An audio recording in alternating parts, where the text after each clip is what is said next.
Salve, salve, Boiacasters! Estamos aqui ao vivo em mais uma noite encantada a partir da Roma Negra, Salvador, a maior cidade africana fora da África. E essa semana isso faz mais sentido do que nunca, porque vai ter o Afropunk. Tô ligado, hein? Vai ter spoiler aí, hein, Billy? Estamos aí no Afropunk também aí, abalando, hein? É isso aí, rapaziada, você já sabe, você se inscreve no canal, você ativa o sino, você compartilha, você dá like. Vale fazer uma ressalva também que na semana passada a gente só teve programa gravado do Mike Love. Se você não viu, veja aí agora, a partir de agora. Porque eu também tava com uma faringite, tava sem voz, como vocês podem ver, minha voz não tá ainda 100%. Mas eu falei, eu não posso deixar de atazanar a Billy essa noite, não aguento mais. Com certeza. 2 semanas é muito tempo. Na verdade, sua mulher te expulsou de casa. Foi verdade. Então eu vim aqui pra poder fazer esse bullying com o Billy. E com a torcida do Bahia também, né, Billy? Com certeza. Não sei qual, mas não sei.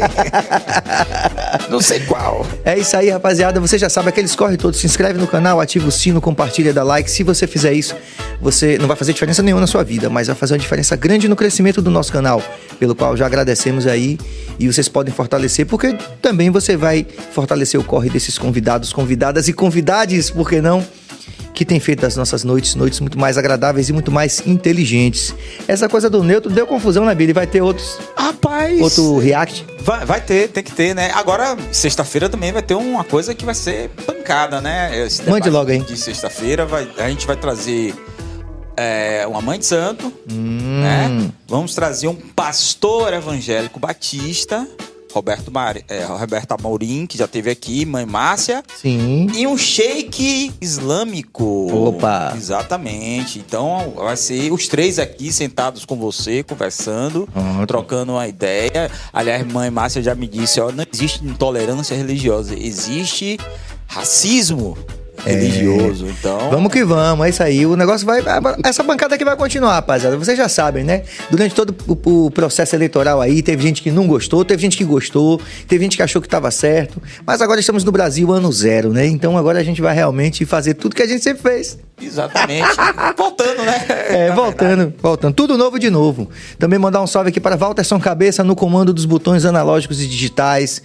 E tá aí na área. E também Suane Gomes aqui na produção, sorridente hoje, mais do que nunca. A gente tá feliz de voltar, porque, pô, quase 10 dias, ele corre. Enfim. Gente, Falar dos apoiadores, né? Vamos sim também. Em nome do Original Ateliê, nosso grande Prince Adamo, também Sampaio Sabores, o melhor hambúrguer gourmet da Bahia. E também Bruno Joias, brilhando com você. E deliciadebrownie.com.br. Foi. Acabou? Exatamente. E quinta-feira, Brasil 4 e qualquer time. Tem isso aí também. Pode falar já fazer como a Já pode falar da agenda de quinta também? Assim, já pode falar da agenda de quinta também? É bom falar da agenda de amanhã. Da manhã. Que pronto. Amanhã, 16 horas, confirmado, Hélio Bentes, do Ponto de Equilíbrio, vai estar aqui. Pronto. Ponto de equilíbrio importante também. A gente está fazendo um mapeamento do reggae no nosso país e faltam algumas pessoas realmente fundamentais. E amanhã a gente vai matar à vontade de ter aqui, também colaborando com a gente aqui, o nosso grande Hélio Bentes, representando a banda Ponto de Equilíbrio. 16 horas ao vivo? 16 horas ao vivo e quinta-feira, siga Pedro, vai estar aqui batendo papo com a gente. Beleza, massa então. Bom, feitos os reclames aí, rapaziada, a gente vai aqui cair naquela categoria que eu falo sempre, que quando você tem um convidado que tem um currículo extenso e relevante, a gente tem que ir pra pesca. Não é todo dia que a gente sabe tudo. E é o caso desse convidado dessa noite, que tem 43 anos, é casado, pai, historiador, professor de História Geral e do Brasil, coordenador da área de Ciências Humanas, professor de Oratória e Comunicação, practitioner, agora tá melhor, em PNL, especialista em Educação Especial com ênfase em Deficiência Intelectual e pós-graduando em Filosofia Contemporânea.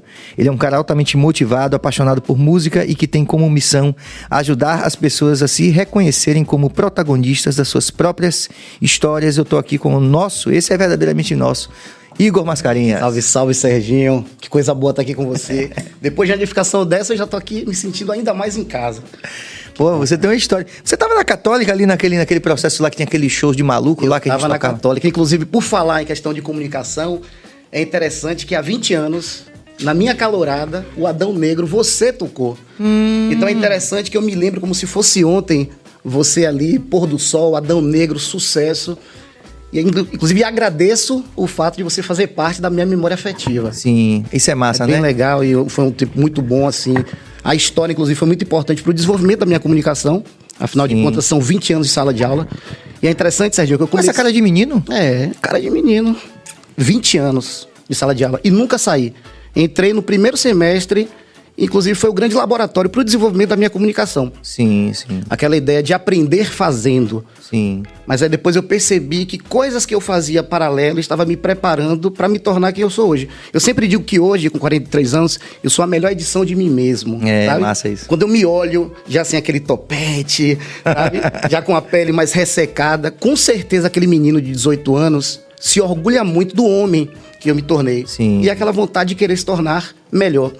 E essa busca pela linguagem, pela comunicação, pela oratória, ela tem muito essa ideia do desenvolvimento intrapessoal. Se você não se desenvolver internamente, tanto que hoje a filosofia é a minha grande paixão, e a filosofia está empoderando a minha comunicação. Então, assim, é aquela ideia, só sei que nada sei. Quanto mais a gente sabe, mais a gente percebe que não sabe.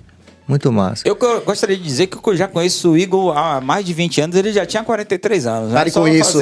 Só fazer esse... E outra, eu queria saber por que Billy, porque eu conheço como Billy. Rapaz. Explique pra ele. O Jorge é uma resenha aqui. Mudou. Cara, ele sempre mudou. Pode chamar. Então não é mais Bill. O Edson Gomes disse que não era mais Bill. Foi Edson Gomes. Se foi Edson Gomes, então você... Edson Gomes... minha mãe me acordou, bom dia, Billy. Pronto. Edson Gomes chegou aqui, rapaz, tomou uma garrafa de uísque comigo, a gente ficou aqui doidaço aqui.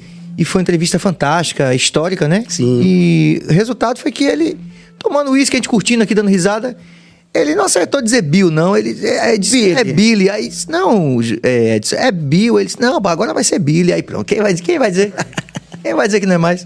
Inclusive, Serginho, eu quero parabenizar você e Billy e nosso cabeça também, porque hoje é o dia do músico. É verdade. Dia do músico, do parabéns. Vocês são grandes músicos. Eu também, porque eu fiz canto na UFBA, eu cantei... Não tá aí no meu currículo. Eliane, colocar no meu currículo. Cantor também. Uma vez cantor, sempre cantor. Eu cantei dos 16 aos 21 anos. Você estudou canto lírico? Não, eu estudei canto na UFBA, oficina de canto. Sim. Oficina de canto. Mas cantava algumas peças também, aparecia no... Não, cantava axé. Cantava axé. As antigas, pagode.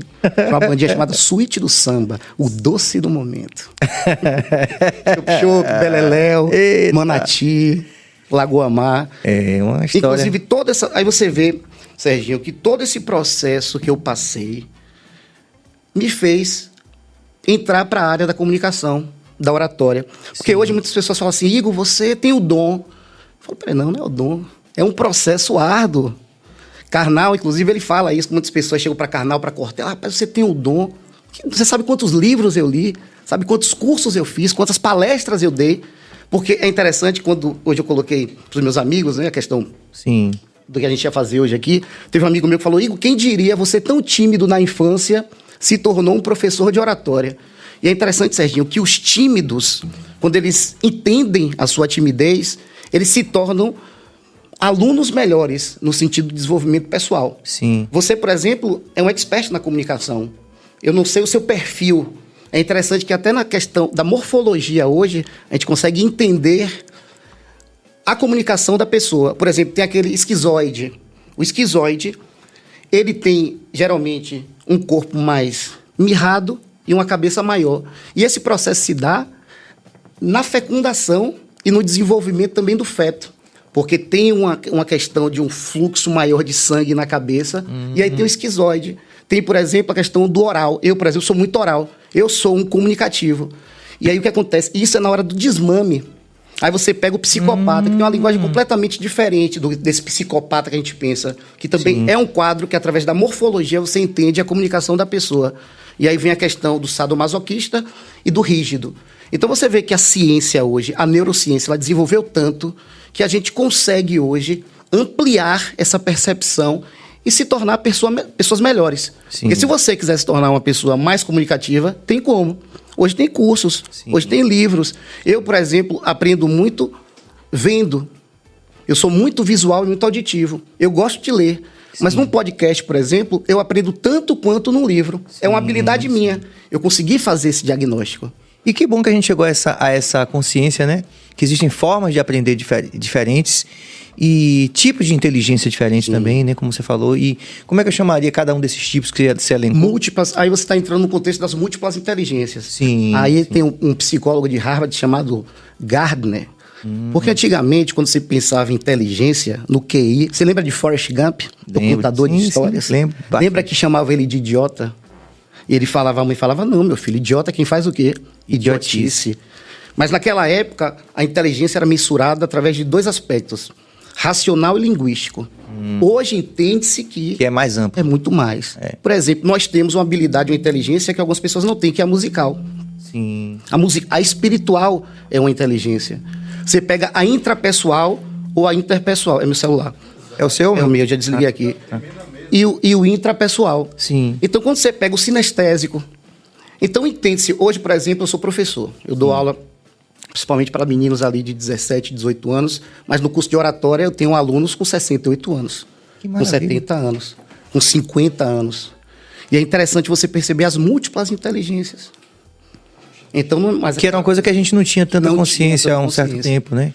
Quer dizer, você... Olha que tempo atrasado do cão, como dizia o povo no sertão. E bom lá. que as Olha, coisas estão mudando. a pessoa canhota, o cara, bicho, a pessoa amarrava a mão da pessoa, bicho. Pronto, aqui. Não, você tem todo o controle. Pronto. Ô, bicho, eu sou do sertão, você sabe, né? Tá do sertão? É, sertão bravo. Semiárido. Mas as pessoas- Pronto, As agora. pessoas, bicho, amarrava a mão da pessoa que era canhota, velho. É isso. Imagina, o cara canhoto, o cara amarrava a mão. Imagine quanta violência, inclusive, institucional a gente não sofreu por Isso. conta de desconhecimento, né? A gente ignorava tudo isso. E o diferente era descartado. Pois é. É interessante, Serginho, que na questão da comunicação tem algo chamado storytelling, que a gente até vai falar logo depois, Sim. porque fortalece muito você com seu público. Você vê que nesse processo da comunicação, da oratória, a naturalidade é algo fundamental. Por exemplo, hoje eu modelo muitas pessoas. Eu, por exemplo, tenho um primo, que é um primo irmão chamado Cal Mascarenhas. Sim. Ele é a grande referência da PNL no Brasil.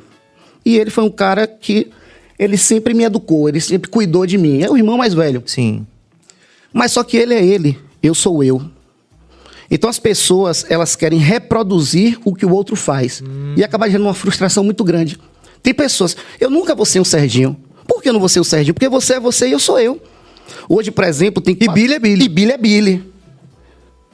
E aí sabe o que Não, acontece? Bill é Billy. Bill é Billy? Ou Billy é Bill?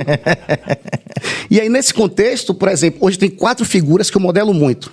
Karnal, Sim. Cortella, Sim. Clóvis de Barros e Pondé.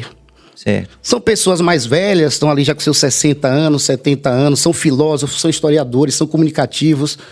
E eu fico olhando e falo, porra, Queria ser como esse cara. queria ser como esse cara. Sim. Mas eu nunca vou ser um carnal. Por quê? Porque eu sou Igor Mascarenhas. Então essa ideia de ser autêntico é fundamental. Quando a pessoa chega no curso, ela chega, às vezes, querendo adotar uma persona. Certo. Aí você pega aquela ideia da psicologia analítica de Jung. Persona é se você for um ator. Eu, por exemplo, eu sou Igor. Eu sou o que sou.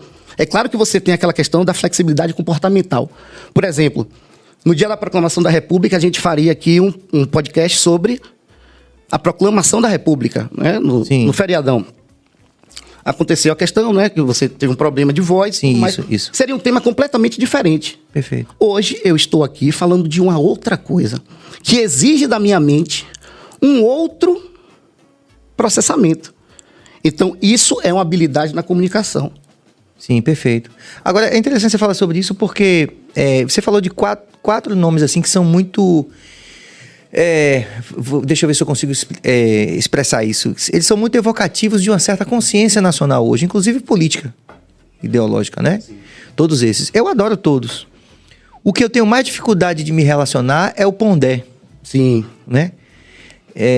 Porque também a gente não pode... a gente não pode partir do princípio que uma pessoa que se expõe daquela forma e ganha uma importância daquela, às vezes não fica seduzida pela própria personagem. Sim. Né? E eu acho o Pondé um pouco assim, com todo respeito a ele. Eu acho que ele fala e falou coisas fundamentais para a construção de uma consciência, de uma consciência coletiva, né, atual. Né? Quando ele diz, por exemplo, que Andrezão, inclusive, não gostou dessa frase, não. É dele? Andrezão Simões. Mas a frase é de Pondé, ele fala assim: a Bahia é uma terra devastada pela alegria. Sim. se referindo a algo que aconteceu durante o axé, que foi um certo encantamento pelo glamour que a gente teve, que deixou de tocar em questões mais complexas. Sociais. Exatamente. Questão de ser raso, um movimento raso. Isso, exatamente, né? E acabou-se, de fato, embora eu Se seja... perdendo e enfraquecendo. Embora eu seja um carnavalesco, o regueiro mais carnavalesco da Bahia, e inclusive estou muito feliz que eu acabei de saber que Missinho vem aqui, e a gente, resgatar a história de muito do axé que eu amo, mas, de fato... É legal quando você tem, às vezes, um cara que tá fora. Ao caso do maluco do rei, da roupa do rei, né? Sim. O Alexandre de Natiruts também falou sobre as cordas no carnaval. E eu nunca vi nenhum regueiro falando das cordas Serginho, aqui. é interessante, porque eu falo isso na sala de aula. Sim. Eu gosto muito de antropologia. Sim. E eu sempre falei que uma experiência que eu tenho vontade de fazer... Se distanciou um pouco, talvez pela idade, não sei. Não dá muito caminho. Eu queria um dia... Não precisa de morrer, não. Não, jamais. Eu quero mais 40. Então, tá bom. Eu tenho vontade, sabe o quê? De ser cordeiro. Eu queria sentir na pele o que é ser cordeiro. E a partir dessa experiência, desenvolver um artigo. Porque é uma situação... Mas eu queria tudo. Eu queria a questão do cordeiro para poder buscar depois o dinheiro. Às vezes o dinheiro que não sai.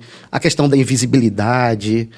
De toda essa situação do que, sabe? Dessa questão da faixa de Gaza, mas você de acha Israel que e Palestina. Só pelo fato de você segurar a corda, você se sentiria um cordeiro? Porque até ele chegar ali... Não era um prazer tátil de segurar a corda? Não, assim, não, né? jamais. Eu queria... Até ele chegar ali, a história que ele tem... Inclusive, o ACM Neto, ele, quando se auto-intitulou... Pardo. As pessoas falaram, meu amigo, você tem que ter uma história... de pardo para se chamar de pardo. Sim. Certo? E o Cordeiro tem essa coisa da história que ele tem e tá ali e tal, né? Inclusive, teve um professor, não lembro agora o nome, mas é muito conhecido no mundo, que fez uma experiência mais ou menos dessa, que a única coisa que ele tirou de fato... De proveitoso? De proveitoso.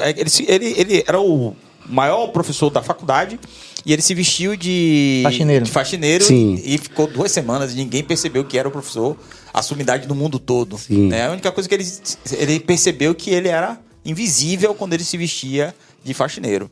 Né? Você acredita louco. Que você conseguiria tirar alguma coisa ali do... Bill, eu tenho que viver a experiência. Aí é só suposição, entendeu? Mas é aquela coisa, é experimentar. É interessante que na própria questão da linguagem, da comunicação, da oratória, é treinamento, Serginho. Sim. Se você não você treinar... falou isso mais cedo, eu queria se você não treinar... Como é que eu falo bem, Igor? Treinando. Sim. Billy, ele me falou uma coisa, você vê a questão do feedback positivo. Eu nunca me esqueço, a gente se conhece há muito tempo, e ele falou pra mim, numa época que eu não dava palestra. Você lembra disso, Bill? O que é que você... Você falou o seguinte, a telepatia. Você fala assim, Igor, você é um cara que se comunica muito bem, você tem que ser um palestrante. Você lembra disso?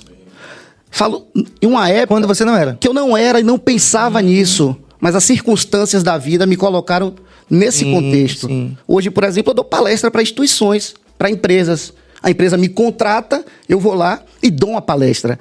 Aconteceu, inclusive, algo interessante, que a Helene estava comigo, minha assessora, minha empresária. Tá ali ela, toda posuda. Eu fui apresentar, fazer uma palestra. Sim. Em Camaçari. A palestra era 8 horas da noite. Pronto. 8 horas não tinha ninguém, mas uma estrutura super bem montada, aquela coisa toda. E aí, quando eu vi, o pessoal foi chegando 9 horas. Aí 9 da noite. E aí começaram a dar cerveja pro pessoal. E começaram a dar bebida quente. Eu falei, meu Deus do céu, 9 horas da noite, o pessoal trabalhou. O dia todo. Quem é que vai querer ouvir? Quem é esse cara, esse careca que tá aí? Pra piorar a situação, que no final, inclusive, foi show de bola, a pessoa que estava no palco, super comunicativo, figuraça. Ele apresentando os números da empresa, aquela coisa toda, e era, na verdade, uma festa que ele chamava de energização. A ideia é energizar. E uma coisa que eu tenho, tanto que se você perguntar, Igor, qual é a sua grande virtude? Eu sou uma pessoa entusiasmada. Sim. E é bem interessante a etimologia da palavra, que entusiasmo vem de Theo. E Theo é Deus. Então, uma pessoa entusiasmada é uma pessoa cheia de Deus. Ou melhor, de deuses dentro de si. Perfeito. E aí, ele naquela coisa toda, quando ele me chamou, ele não edificou. Porque a edificação é uma técnica da oratória. Então, ele chegou, terminou os números e ele falou, pronto, pessoal, agora a gente vai chamar um palestrante aqui de Salvador. Por favor, Igor Mascarenhas. E aí eu saio, passo pelas cadeiras, todo mundo me olhando assim, que é esse cara, 9h30, eu quero beber, eu quero comer água. E aí eu subi. Quando eu subi, todo mundo olhando pra minha cara, eu falei, e aí, gente, tudo bom? Aí eu jogo energia. Porque energia alta é o quê? Aprendizagem alta. E aí eu cheguei e falei assim, vamos recapitular isso aqui? Eu vou chamar uma pessoa aqui que vai edificar o palestrante, pode ser? E essa pessoa é a pessoa que mais conhece ele, que é ele mesmo. E aí eu começo. Caramba, que... Sabe essa coisa... Um turning point é interessante aí, né? E vem a ideia, Serginho, do punch, do murro. Porque você tem que colocar força na sua apresentação. Então você vê que mudou completamente. Quando eu terminei, com vocês, Igor Mascarenhas. E você tem que ser cara de pau, sabe? E aí todo mundo, aí eu falei, pronto, pessoal, forma a dupla agora, vamos começar uma dinâmica aqui. Por que você merece o sucesso? Sabe por quê? As pessoas não se conhecem. Eu faço algumas dinâmicas a si mesma. A si mesma. Perfeito. Tanto que tem uma aula minha que é talvez a aula mais poderosa. O tema da aula é Quem Eu Sou. É uma aula tão poderosa que eu levei para os meus alunos da 3ª série. Eu dou aula há 20 anos. Eu fiz essa dinâmica a primeira vez com uma turma de 3ª série. Você sabe que 3ª série, depois da pandemia, ansiedade, sim, a questão socioemocional. Perfeito. Eu falei, gente, a gente não vai falar de Getúlio Vargas, a gente não vai falar de absolutamente nada de Segunda Guerra Mundial. Hoje, a gente vai falar de nós mesmos. Eu peguei uma sala com 60 alunos, coloquei uma cadeira no centro, sentei e comecei a contar minha história. É a ideia do storytelling. Storytelling. Inclusive, tem um livro muito bom chamado O Herói de Mil Faces. Você conhece esse livro? Sim, não. Joseph Já tá na Campbell. lista já. Pega esse livro. Conta a epopeia. Você vê que os livros mais vendidos do mundo contam o quê? Histórias. São sagas. Sim. Harry Potter, a própria Bíblia, Dom Quixote. E aí eu comecei a contar sobre a minha vida. E aí eu cheguei e chamei os meninos. E é interessante que na ideia do storytelling, de contar a sua própria história, para você criar um rapport, para criar uma conexão com o outro, é interessante você colocar suas dores. Porque se eu chegar aqui falando só sobre coisas positivas da minha vida, chega agora... Mas o interessante, o que conecta, é perceber a jornada do herói. Do chamado à recompensa. Por exemplo, eu estar aqui hoje é uma recompensa do meu trabalho. Sim. Estar aqui hoje é sinônimo de sucesso. Então, é aquela coisa, Igor, por que você merece o sucesso? Porque eu busquei o sucesso. Mas o que é sucesso? Sucesso é dinheiro? Sucesso é fama? Sucesso é estar aqui com você. Estar aqui com o Billy, estar aqui com minha esposa. Porque é interessante, quando a gente começou a namorar, eu tinha 18 anos. E eu não gostava muito de estudar. Então eu tinha um repertório sociocultural fraco. Por mais que eu tivesse estudado nos melhores colégios de Salvador. Sim. Quando eu comecei a namorar com ela, ela fazia engenharia civil na Federal. E a família dela era letrada. Ali do Itaigara, aquela coisa toda. E um belo dia a gente fui conhecer o pai dela. E o pai dela começou a falar de Machado de Assis. Eu falei, meu Deus, Machado de Assis, acho que eu faltei essa aula. Aí eu cheguei e falei assim, Kerly, é o seguinte, a partir de hoje você vai me ensinar todo dia uma palavra. Eu me lembro que a primeira palavra que ela me ensinou foi pleonasmo. Pô, logo qual palavra? Pleonasmo. Aí depois veio aquela coisa, conciso. Eu me lembro que foram essas palavras primeiras. E eu comecei a perceber, Sérgio, a necessidade de me tornar uma pessoa melhor. Sim. Eu acabei de falar de meu primo Cal Mascarenhas. Minha mãe, um pouquinho antes de morrer, ela chegou para meu primo e falou, Cal, eu tô morrendo. E eu quero muito que Igor faça um curso de programação neurolinguística.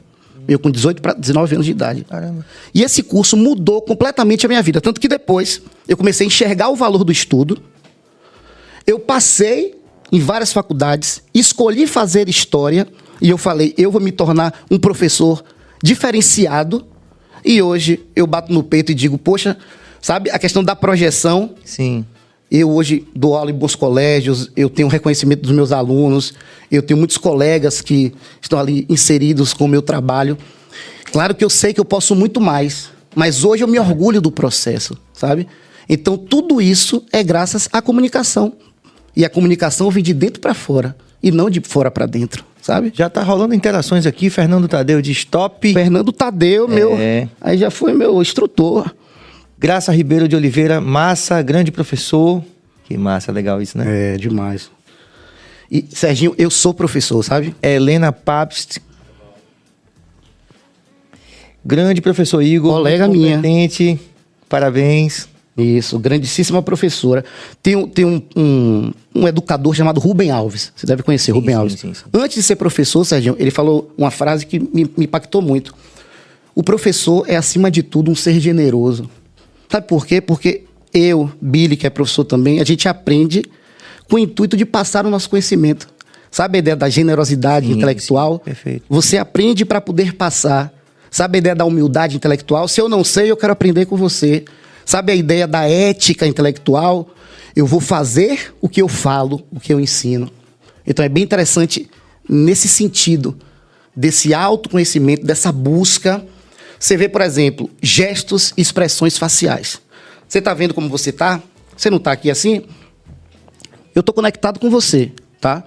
Eu estou seguindo um modelo corporal. Não fique achando que eu sou persuasivo, ou que eu Não, sou, fica tranquilo. Mas assim, chega uma hora que você atinge um grau da chamada competência inconsciente. O que é isso? Pronto. O que é competência? Existem 4 pilares da competência: conhecimento, habilidade, valor e atitude. Pronto. Quando você junta tudo isso, surge o quê? A competência. Mas qual é a primeira fase da competência? A incompetência. A incompetência inconsciente. Você vai fazendo as coisas sem saber por que está fazendo. Chega uma hora, pronto, você está no carro com seu pai, pequenininho. Você entra no carro, mas você não está nem aí para o carro, para o movimento do carro, para o passar da marcha. Mas você cresce um pouco mais. E você começa a perceber ali aquele carro, aquele movimento. E aí você vai para um outro estágio, chamado o quê? Incompetência consciente. O tempo vai passando, e aí essa incompetência vira o quê? Competência. A competência é quando você vai tirar carta, porque você está ali estudando, desenvolvendo vários aspectos, mas chega uma hora que você entra no carro e você simplesmente vai. Por quê? Porque você atingiu o quê? A competência inconsciente. Eu, quando entro numa sala de aula para dar aula de história, eu já estou num grau de quê? De competência inconsciente. Perfeito. Você, quando sobe no palco para dar um show, você entrou ali, claro que sempre se reinventando. E é bem interessante essa questão do processo. Igor, eu queria até fazer uma pergunta para você. Você acabou de falar que você está se conectando com o Sérgio pelos gestos dele. É possível um cantor...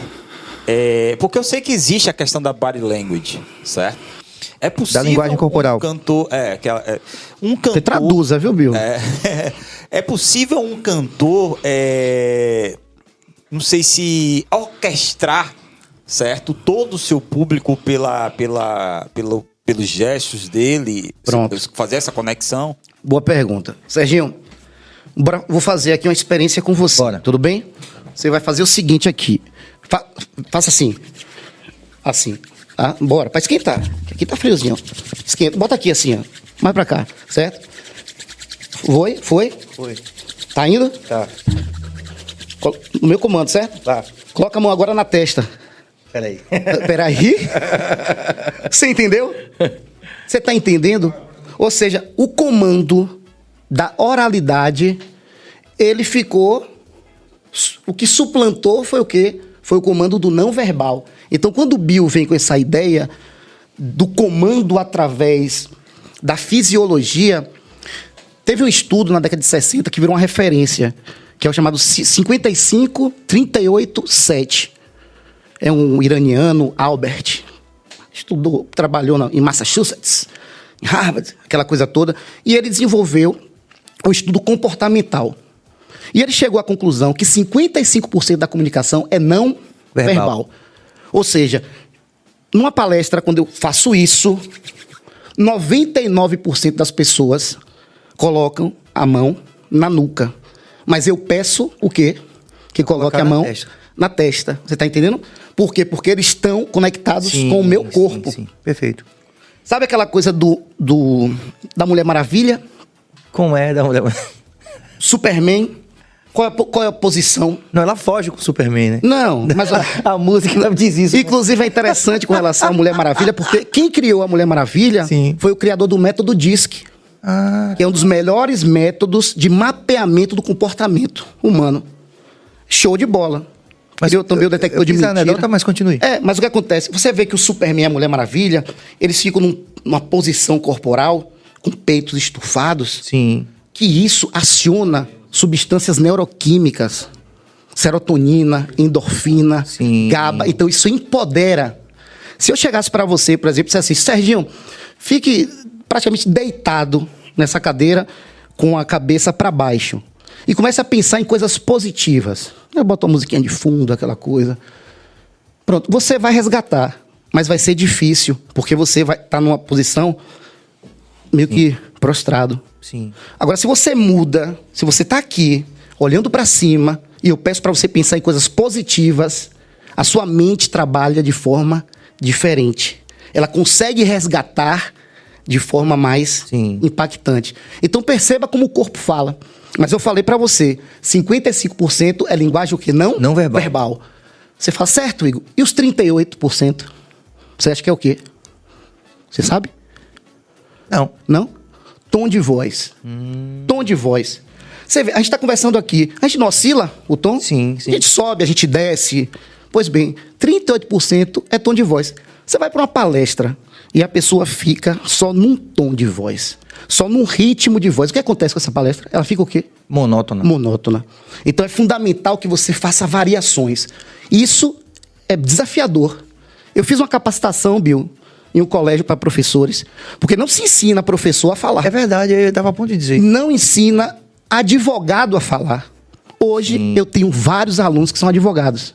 Inclusive tem um que hoje é um grande amigo meu, não vou dar o nome, mas ele chegou e falou assim, Igor, tem uma situação muito ruim. Ele é super família. Na noite de Natal, sempre fazem aquela festa e me chamam para eu discursar, porque eu sou advogado. Mas eu pergunto, tem alguma matéria que ensina o advogado a falar? Já teve em algum momento, a gente tinha na academia, a filosofia a gente sempre teve, eu me lembro que os professores mais antigos diziam que até... Tinha um latinório. Isso, né? Até que de alguma forma estava ligada a essa coisa da retórica. Isso. Mas não de oratória. Não, hoje não tem mais. Inclusive é uma coisa nesse novo ensino médio que eu quero, é inclusive uma missão minha, introduzir. Porque, Serginho, eu vejo os alunos muito acuados nesse sentido, porque aquela ideia das crenças limitantes. Bill, por exemplo, falou agora em inglês. Eu falei, Bill, traduza. Sabe por quê? Quando eu era quinta série, que agora é sexto ano, Drummond, lembra do Drummond, Colégio Drummond? Claro. Na Pituba, estudei lá. Na quinta série, eu me lembro, era de tardinha, e eu participei de uma peça chamada Fred Frog. Fred Frog, Bill. Na hora de eu atuar, eu simplesmente travei. Sabe o que aconteceu? Eu travei pro inglês. Sim. Eu travei pro inglês. Pra sempre. Não pra sempre. Aí, o que Mas por um bom tempo. Por um bom tempo. Mas sabe o que aconteceu? Ela chega, deu risada. O tempo passou, isso tem uns 8 anos. Eu falei, não, Kelly, tenho que falar inglês, pô. Inglês é língua universal, aquela coisa toda. Arranja um curso aí pra mim. Ela, pronto, não se preocupe, tem porque ela é formada em inglês, né? E aí tem até aquela coisa que foi muito cômodo pra mim. Eu comecei a namorar com ela com 18 anos. Eu falei, pô, tem uma professora aqui do lado. Mas acontece, não, peraí, eu também tenho que... Às vezes eu tô andando sozinho. Ela falou, já consegui uma professora excelente ali na Pituba. Eu vou lá, Sérgio. Inclusive, coincidentemente, tinham 2 amigas minhas lá também. Não foi colega. Mas só que as minhas já sabiam falar inglês. Então, era uma sala como essa aqui, com 5 alunos. E aí, na primeira aula, começou aquela coisa. Eu, peraí, mas não era uma sala para analfabeto no inglês? E aquilo começou a, sabe? A questão da adrenalina. Meu corpo ficava paralisado. Meu corpo suava. Eu ficava angustiado. Quando eu acordava, meu Deus, eu tenho que... Então, eu comecei a sofrer. É interessante porque tem os níveis neurológicos de aprendizagem. O primeiro é o ambiente. O primeiro de todos é o ambiente. Então, se você consegue vencer o ambiente, você muda o seu comportamento. Se você muda o seu comportamento, você muda as suas crenças e valores. Se você muda a crença e o valor, você muda as pessoas que você anda. É a chamada filiação. E aí você chega no ápice da pirâmide, que é a questão do legado. Porque você já deixou um grande legado. Você é Serginho do Adão Negro, você é um cara... Suas músicas são músicas de positividade. Você impacta vidas, como eu. Os feedbacks que eu recebo dos alunos, eu falo, Sim, é verdade. você entendeu? Então, o propósito da vida é você deixar um legado.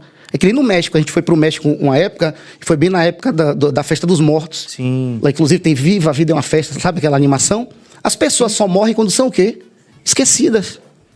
Olha que coisa filosófica. Demais, é. Então, o propósito da vida é se fazer presente. E quando você desenvolve a comunicação, isso potencializa. Você vê na questão do tom de voz que eu falei?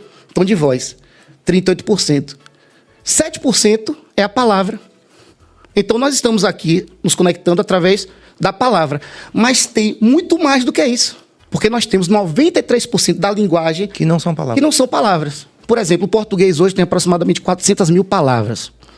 Juntando com as técnicas, 600 mil palavras. O inglês tem mais de 1 milhão de palavras. Mas não é só isso. Então a pessoa acha que falar bem é ter um repertório gigantesco De muitas quê? palavras. De muitas palavras. Sim. E não é isso. Se você pegar o Supremo Tribunal Federal, é legal você ouvir 2, 3 minutos. Mas chega uma hora que desconecta, porque a verborreia, sabe aquela questão, o próprio latinórium Sim, sim. afasta. Preciosismo O preciosismo com a língua. Porque a língua sempre foi uma ferramenta de dominação. Sim, sim. Eu, como história. Foi bom você ter falado nisso aqui, porque é uma confusão danada, viu, Cardoso? Quando fala assim, os caras chegam assim... Eu fui falar aqui no React que a norma culta, Sim. ao mesmo tempo, é como o adjunto adnominal restritivo, né? Ele classifica, mas ao mesmo tempo ele restringe. Sim. Né? Então eu falei do aspecto... do aspecto de julgo, né? O aspecto opressor Sim. da norma culta. Mas é A galera isso. não gostou, não. É justamente isso. Mas existe, a língua é usada como instrumento de dominação. Pra que melhor Humberto Eco, o nome da Rosa? Mas aí é muito longe pra galera que... Não, então bora voltar aqui. Não, mas pra história, bora pegar, por exemplo, aqui. Você sabia que até o século XVIII se falava mais tupi do que português? Isso é uma coisa interessante, né? E aí chega uma hora que simplesmente a coroa fala aí, peraí, se eu Acabou. pegar você falando tupi, você vai ser preso. Porque a língua é uma ferramenta de manipulação. Sim, sim. Se os franceses, se Napoleão Bonaparte tivesse vencido a Batalha de Trafalgar, o mundo falaria o que hoje? Francês. Você tá entendendo? Então você vê que a palavra, ela é importante. E se Mas- naquela batalha de Hastings lá, a gente tivesse, se os ingleses tivessem vencido também, a gente poderia... Quer dizer, na verdade foram os normandos que venceram, né? Sim. Então, por isso que teve esse legado histórico, inclusive na gramática inglesa, né? De dominação de um modelo latino. Sim, exatamente. Por causa da... Em 1600, não foi em 1066? Eu não lembro a Esse, data, é. não lembro a data, Serginho. Foi por aí. Mas você vê essa não questão me engano. da língua, você falou das línguas neolatinas, né? Sim, Você vê, sim. vem o latim, aí vem português, que são derivados, É. né? Francês, Espanhol, italiano, espanhol. francês e reto-romano. O inglês já é outra coisa. Por falar em questão de Roma e de antiguidade clássica, vindo para essa questão da oratória, me lembrou agora Demóstenes. Você lembra desse Demóstenes? Claro, claro. Demóstenes foi o maior orador da Grécia Antiga. Mas na primeira participação dele, sabe o que aconteceu? Ele foi vaiado. Vaiado. Ele falou, não, eu vou melhorar o meu discurso. O que foi que ele fez? Ele subia as montanhas da Grécia Antiga com a pedra na boca e uma faca nos dentes. Tanto que daí surgiu o termo, você tá com a faca nos dentes. E ele começava... E até hoje ainda é técnica, né? Técnica. Pra pessoal de teatro. Isso. de- Por exemplo, tem uma técnica, é porque aqui não tem uma caneta, mas você bota uma caneta Bic e você vai falando aqui, você vai lendo. Então isso vai fortalecendo, vai melhorando a sua o quê? A sua dicção. Como também você pode falar dessa forma aberta. Olha que coisa. Isso remete muito ao que aconteceu na Segunda Guerra Mundial. Porque na Segunda Guerra Mundial, o rei, inclusive o Jorge VI, Sim. o pai de Elizabeth II, ele era gago. Isso, inclusive, Ele foi... tinha um problema de- Tinha um problema e ele Tá lá tinha que naquele filme, O discursar- Discurso do Rei. Discurso né? do Rei. Fantástico aquilo. E tinha Churchill, que é um dos maiores oradores da história. E aí você vê que um professor consegue destravar ele. E o filme é lindo, você assistiu. É bonito demais. Porque vai além do falar. Pega a origem do problema. Você lembra que ele era rejeitado, Sim, sim. que ele sofria bullying desde criança. Então perceba, voltando para aquela ideia do quem eu sou, como é importante. Porque um aluno meu, quando ele entra no curso, Serginho, ele quer falar bem, mas depois ele percebe que para falar bem, ele precisa Ser uma pessoa melhor. ser uma pessoa melhor e destravar os nós, sabe? Sim. Na questão do tom de voz, tem o tom de ouro, E- prata, bronze e veludo. Você vê, por exemplo, o pastor, ele trabalha muito a ideia do veludo, sabe? Aquela coisa mais da alma. E aí quando você pega a questão do bronze, é a questão mais da dramaturgia. Ser ou não ser, eis a questão. Você vê, a prata é o professoral. Bom dia, gente. Hoje nós vamos estar trabalhando. E o tom de ouro, que é difícil, muitos professores não conseguem fazer, é você projetar. Projetar a voz, não é gritar. Digamos que aqui, eu e Bill, por exemplo, nós empreendemos durante um tempo numa área e a gente fazia apresentações. E muitas vezes as apresentações eram uma sala como essa. Mas só que meu hábito era para dar aula para alunos. São 70, 80 alunos. Então eu falava muito alto. E isso incomodava. Então começaram a me dar feedbacks. Eu comecei a rever isso. E hoje eu tenho... Ajustar, né? Ajustar. Então essa ideia se chama modulação de voz. São técnicas. Perfeito. São técnicas. O que eu acho interessante disso tudo é que eu consigo ver uma importância muito grande nessa coisa da gente, como sociedade mesmo, de prestar atenção nisso, né? Inclusive na questão da formação dos nossos alunos, porque a gente hoje, mais do que na nossa geração, a gente ainda tem mais um abismo aí, adicional, que é justamente essa falta da interação interpessoal mesmo, física ali, né? Quer dizer, os meninos também estão se acostumando a se relacionar via texto, via... Exatamente. A distância. Serginho, nós somos seres sociáveis. A gente só chegou aqui porque nós somos seres sociáveis. Ah, não, Igor, eu sou individualista, eu vivo só... Você é uma exceção da exceção, mas se você for na sua essência, esse comportamento seu... Eu vou entrar num tema polêmico, porque aqui também tem polêmica. Você vê, por exemplo, a questão das pessoas hoje que preferem adotar um gato, um cachorro, do que uma criança. Sim. Eu, por exemplo, eu sou adotado. Eu fui adotado, eu fui abandonado pela minha mãe biológica no hospital e meus pais chegaram e mudaram a minha vida. Eu tive a melhor infância, a melhor adolescência do mundo. Ali no Estiepe, naquela época que ainda... Andava na rua, ia para o areal, Vale dos Rios, bancários, aquela coisa toda. Tambores urbanos, Odoban, que chamava de Odobriga. Então, assim, eu tive uma vida muito boa. Aí vem para essa questão das pessoas hoje que dizem, não, eu quero ter um bicho. Nada, eu adoro cachorro, adoro gato, mas por que não adotar uma criança? Então, assim, a relação... Essa é uma polêmica sempre recorrente, né? Ser humano com ser humano, sabe? Por que não? Inclusive, eu tenho como meta, estou conversando inclusive com o Kelly, que a minha meta de vida é adotar. Porque eu fui adotado e é um amor sublime. É um amor sublime. Então, assim, essa questão, você falou, as relações estão fragilizadas. Tem um livro de Bauman, Zygmunt Bauman, é Um Mundo Líquido. Sim. Tem um Bill Churran também, da Sociedade do Cansaço. Eu tava a ponto de provocar, dizendo que esses caras são comunistas, esses caras. Você entendeu? São comunistas, né? Mas você vê essa questão, hoje em dia, você tem que ser empreendedor de você mesmo. Sim. Você tem que viver no desempenho, sabe? Porque senão... Então você se volta muito para você. Quando você pega, por exemplo, uma pessoa que fala demais, não tem aquele, o falador... Sim. Aí eu pergunto pra você, na oratória, uma pessoa que fala demais, isso é positivo ou negativo? A gente tá numa roda de amigos aqui, tem aquele cara que fala... Você deve conhecer alguém assim, não conhece? Eu. Você é assim, Serginho? Eu falo demais. Oh, não, mas peraí. Fala demais? Fala, não fala, cabeça? Mas você deixa as pessoas também. Você deixa. Não, você aqui sabe no que podcast tem uma diferença. Ele é o Rush, então... Não, mas assim, não tô falando do podcast, eu já tive umas 2 experiências de sentar com você, Sim. trocando uma ideia, e você é um cara que permite o outro falar. Interlocução. E outra, você escuta. Você tá entendendo? Porque voltando para Rubem Alves, ele fala da escutatória. Na comunicação, é fundamental você escutar o outro. Eu tenho uma aula chamada Ouvir na Essência. O que é ouvir na essência? Pô, tô falando com você aqui. Olha você tá aqui. Sim, Igor. O que é ouvir na essência? Ou seja, você tá se importando com o que eu digo. Mas muitas vezes a pessoa tá na chamada escuta interna. Eu tô falando com você, mas você não tá nem aí pra mim.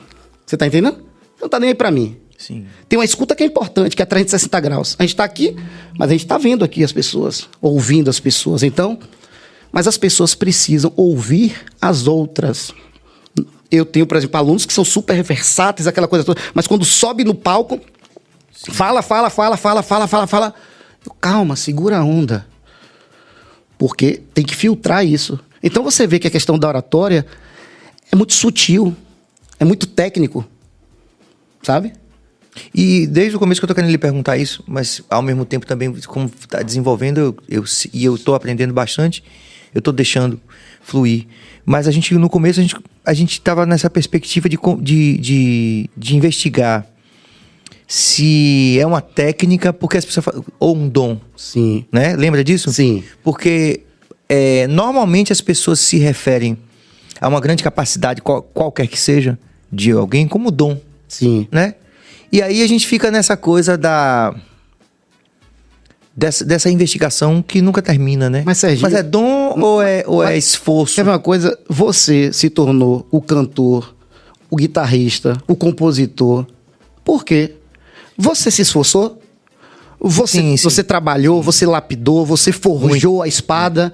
Você entendeu? Não, eu, inclusive, sou dessa bancada, né? Talvez pela idade também, e do mundo que nós recebemos também, erros e acertos. O mundo que nós herdamos, né? Sim. Que eu acredito muito na disciplina. Inclusive, o próprio Cortella fala sobre isso, né? Que parece que essas pessoas também estão tentando dar uma resposta para algumas coisas que a gente está vivendo hoje com os mais jovens, que é justamente a falta da disciplina, como se a disciplina fosse algo ruim. Ele fala, inclusive, que a disciplina é a organização... Como é que ele fala? Ele já falou uma vez, sabe o quê? Ele fala assim... Ele fala um negócio bonito da disciplina. Ele fala o seguinte, que disciplina é ser discípulo de si mesmo. Olha que coisa forte. Imagine, eu sou disciplinado, você é disciplinado. É a ideia do Caio Carneiro, do seja foda, sabe? Do foda, do focado, otimista, determinado, abundante. Sim. Então, ser disciplinado é ser discípulo de si mesmo. E hoje em dia falta muito isso. Falta muito isso. É onde eu quero chegar. Falta isso. A palavra ordinário, né, que o nosso grande filósofo baiano, compadre Washington, acabou terminando com essa palavra. Não, ele ressignificou. Aquela pessoa que recebia ordens, Sim. né? E hoje o ordinário é uma coisa ruim, né? E o extraordinário virou uma coisa boa. O extraordinário seria o cara que não recebe ordem, é um cara, sei lá, aleatório, né? Então é mais ou menos por aí que vocês estão falando, né? Eu gosto muito da etimologia das palavras. Sim. Você vê, por exemplo, a questão da empatia, sabe? A questão do... A gente falou de gestos, expressões faciais. A face fala muito. Tanto que hoje a minha linha de estudo na filosofia é um pensador chamado Emmanuel Levinas. Já ouviu falar? Não, ainda não li esse cara, não. Pesquisa, você vai gostar. É um existencialista, foi perseguido na Segunda Guerra Mundial. Sim. É comunista também, ele? Não é comunista. E ele trabalha a ideia, Sérgio, sabe do quê? Da alteridade. O que é alteridade? A alteridade... Essa aula eu fui. Foi pra essa aula? Fui. É a ideia do quê? Através da face, através da expressão facial, você se conecta com o outro, entendendo que o outro é o outro. Sabe aquela coisa que quando tem uma pessoa na rua e aquele cara que prega a invisibilidade, ele vira o rosto? Porque ele não tem coragem de estabelecer um contato visual. Contato visual, inclusive, é uma aula minha. Porque você vê, inclusive, tem muitos alunos que têm uma dificuldade muito grande em olhar. Eu chego e boto assim, pronto, Serginho, você e o colega, fiquem de frente um para o outro durante 1 minuto. Tem pessoas que quando chegam nos 30 segundos, 20 segundos, não aguenta, sabe? E aí aquela questão do exercício. É que nem vício de linguagem, né? Certo? Tem um amigo meu mesmo que fala muito certo. Certo? Certo? Eu acho que é um tal de Billy esse cara. É um tal de Billy? É. Certo. Bill. Bill que é Billy. É tipo tá, Hoje é muito tipo, né? Tipo isso, tipo... Agora tem um estudo comportamental, não é seu caso, viu, Billy? Que durante a infância, essas pessoas, elas sofreram repressão, principalmente na família. Então a família, muitas vezes tem alguém ali que coage no sentido de não deixar falar. Então isso dá uma trava na pessoa. É uma teoria. Sim. Mas a gente vai buscando e vai... Vício de linguagem é algo assim. Tanto que tem uma dinâmica, quando a pessoa está no palco, eu fico batendo assim com a caneta. Aí a pessoa... Mas eu falei, tudo isso de falou. Está condicionado. Então você tem que reprogramar. Aí vem a programação neurolinguística. PNL, programação neurolinguística. Você reprograma. E a partir daí as conexões neurais, a sinapse... Porque o cérebro, Serginho, esse negócio de que a gente usa uma porcentagem mínima do cérebro, isso aí é lenda. Isso é coisa de Raul Seixas. É, né? A gente usa muito a nossa mente. Raul Seixas também era meio comunista. É, essa galera... E o comunismo caiu, né? É interessante que eu, como historiador, mas as pessoas falam assim, rapaz, porque eu sou um cara assim que eu gosto de me vestir bem, aquela coisa toda. Eu gosto de um shopping, não vou mentir, gosto de um outlet. E as pessoas falam, Igor, eu falo, o comunismo... Aí eu pego o Mao Tse Tung, aí eu pego o Stalin, eu pego a própria... O pessoal fica, velho, é a minha compreensão em relação às coisas, Sim, tá? cara. A gente não pode... Os meus amigos comunistas não gostam que a gente fale que Stalin matou mais russos do que o próprio Hitler. Imagine, o Mao Tse Tung, né, com a revolução lá. Eles não gostam, mas é verdade. Mas infelizmente, é verdade, é história. Ô, É história. Igor, onde é que você encontra, consegue ver com facilidade quando você assiste a televisão, a PNL? Bill, é aquela coisa... As pessoas fazem muito de forma inclusiva. Porque as pessoas hoje estão buscando mais o autoconhecimento. Estão buscando hoje. Porque você pega, por exemplo, rapó. Rapó é uma técnica da PNL. Rapó é... Você está aqui... Mas é uma palavra que é usada muito no contexto muito anterior. Porque rapó é conexão. Sim. Sabe? É conexão. Então, por exemplo, quando você... Em técnica de publicidade... Que é francês, inclusive, o termo. Então, você está aqui, eu faço um espelhamento com você. Sabe? Pronto. E aí chega... Pronto, você boceja. Aí eu chego e bocejo também. Sim. Isso é rapó. A gente está tão conectado que um movimento que você faz... Então chega uma hora que eu estou conduzindo o movimento. Sim. Chega uma hora que eu cruzo as pernas e você, de forma inconsciente, também cruza as pernas. Você está entendendo? Sim. Outra técnica de rapó é o elogio sincero.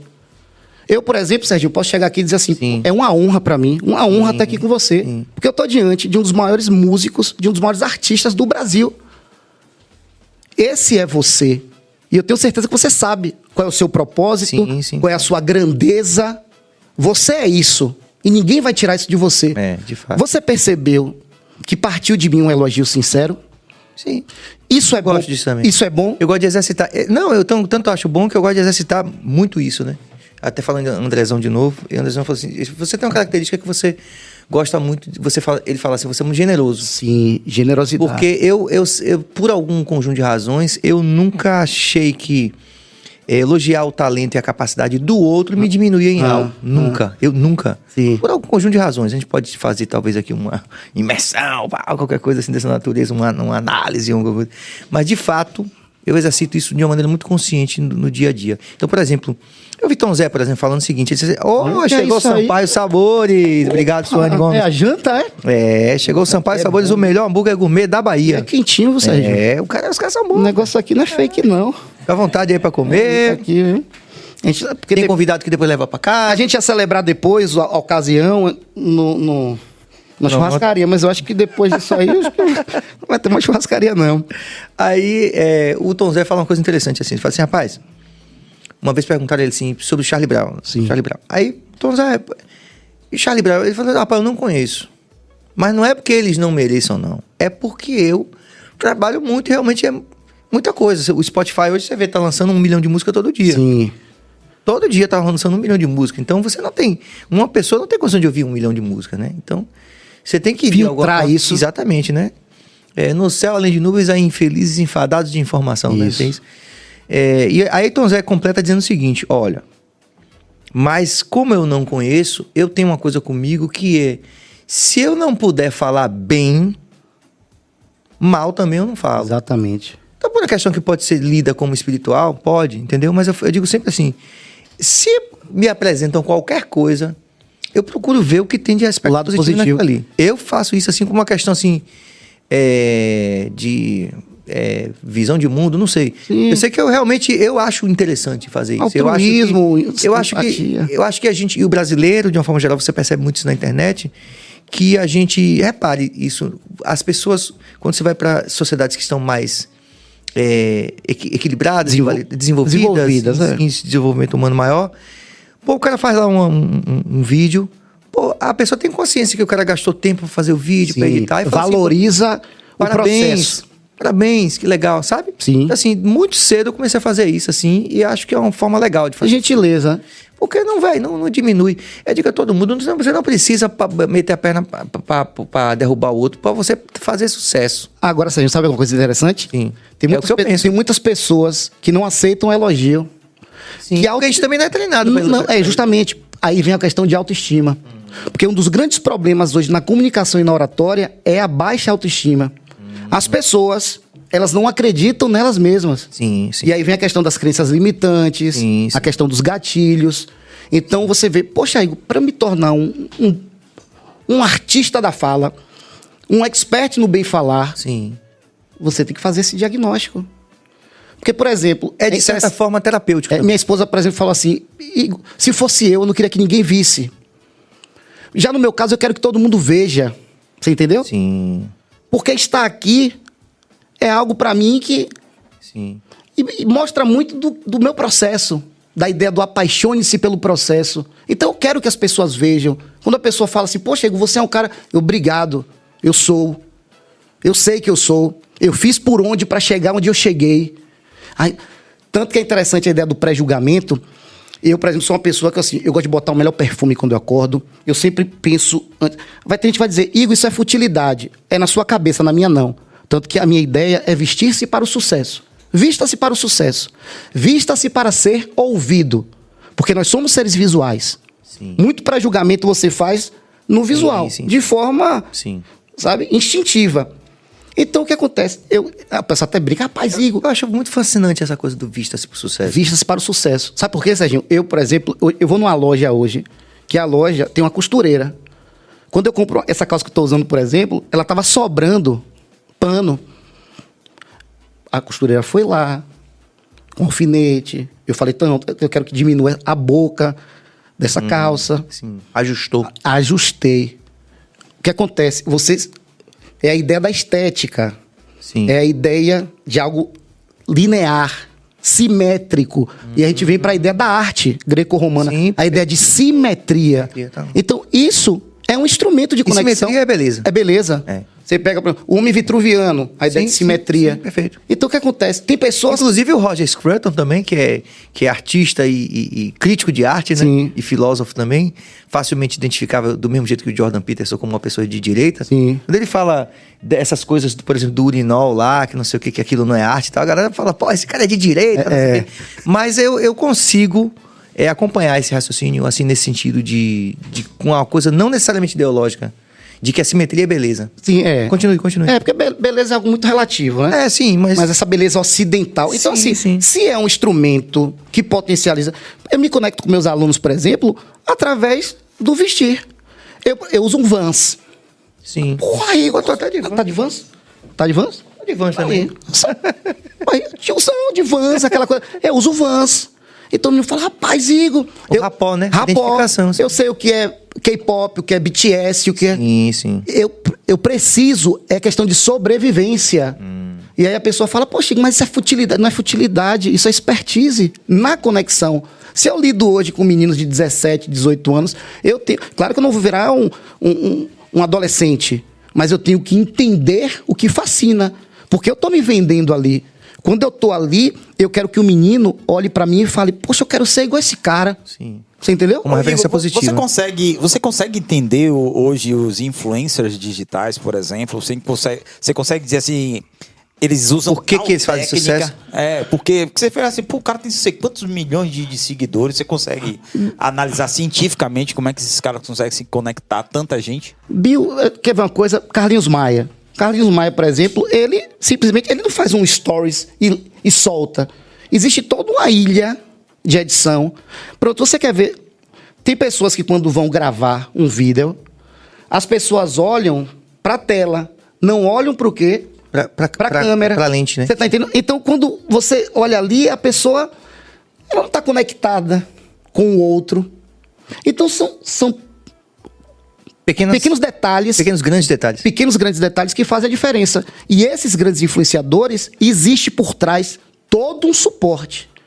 Claro que existe a ideia da sorte, do acaso e tudo mais, mas quando a coisa começa a engrenar, tanto que hoje influenciadores me procuram para poder desenvolver técnicas. Sim. Vereadores.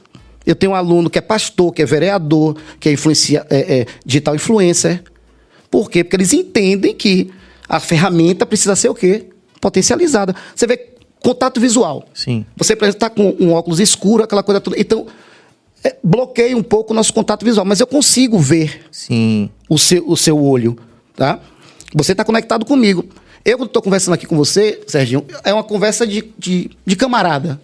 Eu considero você um amigo, um cara que eu já conheço e tudo mais.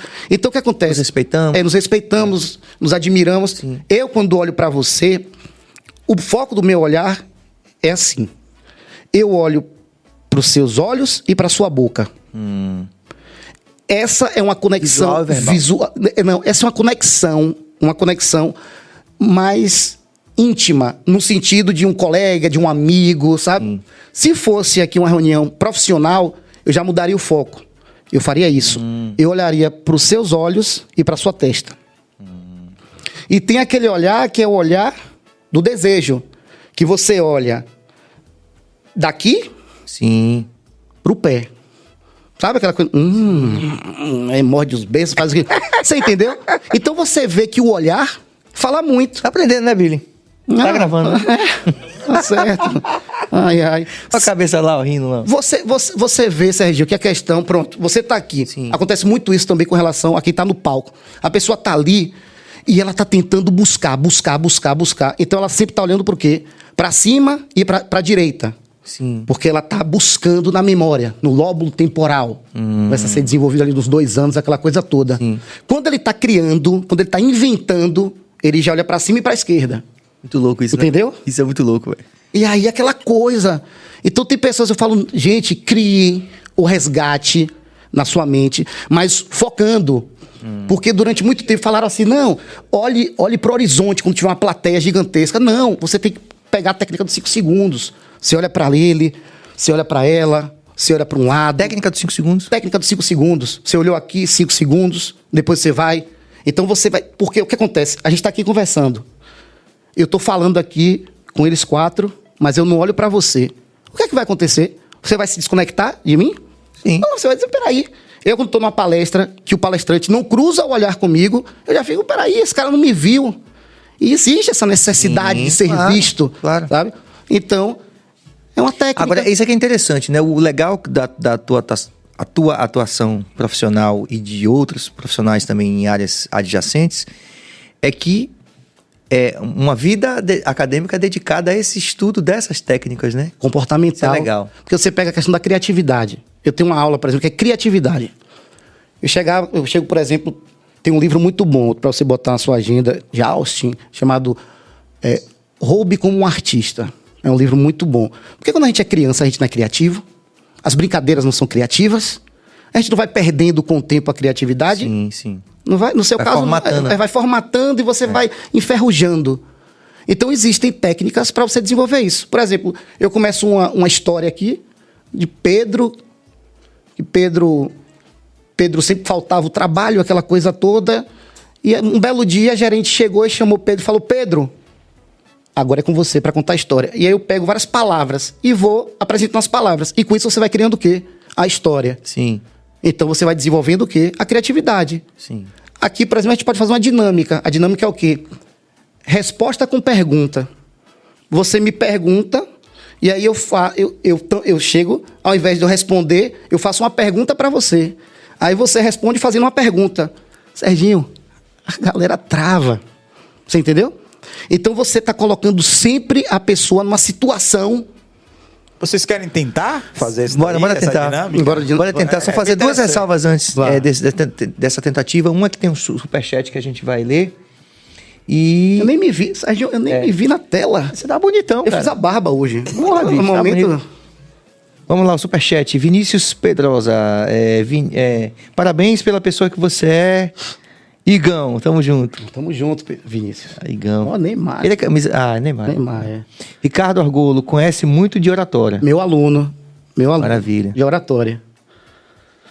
André Vasconcelos, esse Igor é um posto de conhecimento, muito orgulho. Meu melhor amigo. Amigo da vida inteira. Meu aniversário de 1 ano ele tava. Imagina. André Luiz Oliveira Vasconcelos. Tá chegando mais conhecido como MAB. E a segunda ressalva é que você falando de resposta e pergunta, rapaz, aí eu acabei me lembrando de uma coisa muito engraçada que é a filosofia de bêbado da ilha, os caras bebendo na ilha. Assim, rapaz, tem respostas para as quais não há perguntas. Tipo, porra, né? Super filosófico. É filosófico. Fantástico. Então, assim, são várias dinâmicas. Vamos fazer essa dinâmica, então, bora. Então, vá.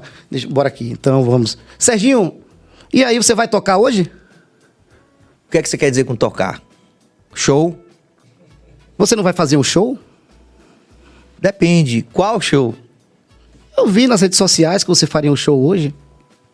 Aí pode ser que tenha havido engano aí, não sei qual rede.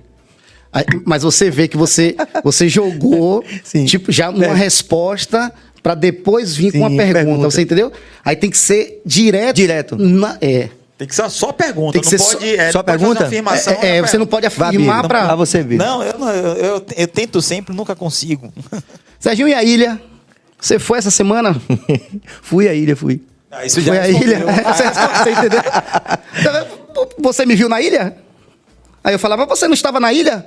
E aí começa aquela coisa. Sim. Então, assim, você começa a trabalhar a sua mente, o seu cérebro, de outra forma. Sim. E aí você vai estimulando o quê? A ideia da criatividade. Quer ver uma coisa muito boa para desenvolver a criatividade? Metáforas, analogias. Sim. É super poderoso. Você pega para aí parábolas. A Bíblia não é cheia de parábolas. Sim. Inclusive, a parábola é interessante porque era uma forma de Cristo falar de forma subliminar, como na época da ditadura militar, aquelas músicas. Pai, afasta de mim esse cálice. Gilberto Gil e Chico Buarque falando sobre a composição dessa música. Então, quando você pega uma metáfora, você potencializa muito a sua narrativa. Quer ver uma coisa? Eu tenho uma palestra, por exemplo, que eu falo dos dedos da minha mão. Aqui, Serginho, eu posso passar 1 hora, que é uma analogia. Sim. Isso aqui é a positividade. Sim. Isso aqui pode ser foco ou a ideia do apontar. Sim. Depende da história. Isso aqui é o velho universal dane-se. Esse aqui é super interessante porque tem um tendão que liga direto ao coração. Que isso aqui eu vou falar sobre o amor. E aqui é o mindinho, é o detalhe. E o detalhe faz toda a diferença. Você entendeu? Sim. Com as mãos, eu consigo entreter a minha palestra, o meu ouvinte, a minha plateia, durante uns 30, 40, 50 minutos. E aí tem pessoas que sobem no palco e não conseguem falar 2 minutos. É o caso das pessoas que são divididas como dominantes, influentes, estabilizados e... Você acredita realmente que o ser humano é dividido nessas 4 tipos de pessoas? Esses 4 tipos de pessoas? Vamos só listar os 4. Agora que você é um professor você consegue tirar um cara da estabilidade para ser influente, um cara da comodidade para ser dominante? Bill, nós somos seres adaptáveis. A gente tem... Existe já uma predisposição, mas você consegue mudar a chave. Sim. Eu tenho alunos que são muito tímidos, mas com o passar do curso, ele vai mudando o comportamento. É um mindset, não tem um livro famoso? Mindset, mudança de mentalidade. Você muda. Basta você querer. Você tem que fazer. Sim. O primeiro passo é querer. Depois, o meu curso, por exemplo, é 1 ano. Eu digo para os meus alunos, eu falo, vocês são o suprassumo do propósito. Imagine, são pessoas... Tem desembargadora, tem médico, tem estudante, tem psicólogo, tem professor, tem de tudo. Pessoas que trabalham, Serginho, o dia inteiro. E chegam no curso 7 horas da noite e a aula termina 10 horas da noite. Porra. E são 3 horas que o tempo lá é instantâneo. O tempo passa em 20... É um negócio surreal. Tanto quando eu pensei, eu falei, poxa, eu já dou muita... Segunda-feira eu dou 13 aulas. Sim. 13 aulas. E é interessante, eu recebi o feedback de uma aluna minha, que é fantástica, ganhei até um presente ontem dela. Ela falou, Igor, eu estava super cansada, mas eu vim, sabe por quê? Porque eu lembrei, Igor deu 10 aulas e agora ele está lá para poder dar mais 3. E motivado, e entusiasmado. Porque isso legitima a minha existência. Eu sou professor, eu nasci para ensinar. Isso representa a minha existência neste mundo, nesta passagem finita, e eu entendo a ideia da finitude, a ideia das minhas limitações. Porque quando você pega, por exemplo, a ideia do storytelling, a minha história é uma história super forte, porque tem a questão da adoção. Minha família, meu pai foi muito rico, teve muito dinheiro, tinha uma imobiliária que foi, na década de 90, uma das maiores aqui da Bahia, ela imobiliária. E meu pai quebrou. Mas antes minha mãe desenvolveu um câncer e meu pai abandonou minha mãe em um momento de instabilidade de minha mãe. Então, aquele castelo de areia foi ruindo. E isso acabou gerando em mim, sabe? Aquela coisa do adolescente, eu fiquei muito perturbado. Crescendo em meio a tudo isso é difícil. E eu tinha tudo, Serginho, e do nada, puf, sabe? E aí o que acontece? Eu com 22 para 23 anos, veio a maior razão da minha vida, que é a minha filha, Júlia. Júlia é interessante porque quando o Kelly estava grávida com 4, 5 meses, os médicos chamaram a gente, eles disseram, olha, a filha de vocês não tem cérebro. E vocês querem fazer um aborto, aquela coisa toda? A gente, não. Sou espiritualista, eu falei, não. Sim. E alguma coisa nos falou que ela vem e ela vai mudar as nossas vidas. Moral da história, quando o Kelly estava para tê-la, o psicólogo chamou a gente e falou, olha, se preparem porque ela vai nascer, mas em fração de minutos aí, horas, ela vai falecer. Sim. Moral da história. Passou 1 hora, 1 dia, 1 mês, 1 ano, 10 anos. Ela completou agora 20 anos. E é o amor da minha vida. E ela que me tornou uma pessoa melhor. Hoje, um dos maiores feedbacks que eu recebo dos meus alunos, que é o termômetro de quem eu sou, é a ideia do afeto. A minha pedagogia é a pedagogia do afeto, do olhar. Do olhar. Se eu vejo um aluno, eu falo, peraí. Se um aluno tem alguma deficiência, por exemplo, TDAH. Que é muito comum. Muito comum. Sabe o que acontece? Tinha uma aluna e os meus falando, eu falei, vem cá, rapidinho. Eu botei as grandes personalidades que tem. Perfeito. Ninguém tinha feito isso com ela. A menina falou, Igor, todos... Eu falei, todos eles, estão vendo? Todos eles personalidades. Têm. Cita algumas. Aí você... Albert Einstein. Sim. Entendeu? Aí você pega Abraham Lincoln. Sim. Então são figuras... Que mudaram a humanidade. Que mudaram a humanidade, que tem uma deficiência. Eu, por exemplo, tenho especialização em deficiência. Deficiência, Serginho, para você ter uma ideia, na Grécia Antiga, na Roma Antiga, lá nas leis romanas, a ideia era realmente... o pai e a mãe tinham que matar o filho. Então, preconceito... Com alguma imperfeição. Imperfeição. Lembra de 300? Sim, sim. Então, você vê... Eu tenho uma filha hoje com deficiência. Poderia ser um problema, mas se tornou a maior solução da minha vida. Porque se não fosse ela, isso eu tenho certeza, eu não seria a pessoa que sou. Não que eu seja o supra-sumo, eu não sou nada. Mas, assim, ela me fez um ser humano melhor, mais sensível. E isso é poderoso na comunicação, na oratória. A ideia da sensibilidade. Pronto, simpatia. Você é um cara super simpático. Patos significa o quê? Sentimento. Sim, junção. Existe simpatia entre a gente? Por quê? Porque nossos sentimentos estão o quê? Se entrelaçando. Exatamente. Então, o indivíduo tem que entender isso e tem que usar isso na comunicação. E eu ensino isso. Eu queria lhe perguntar, assim, uma pergunta agora minha mesmo. Certo. Sempre tem no meio do podcast uma pergunta minha mesmo. Pergunte. Você é um profissional de educação tão demandado há tantos anos que certamente influenciou positivamente na vida de muitos estudantes. Como lidar com esse sistema que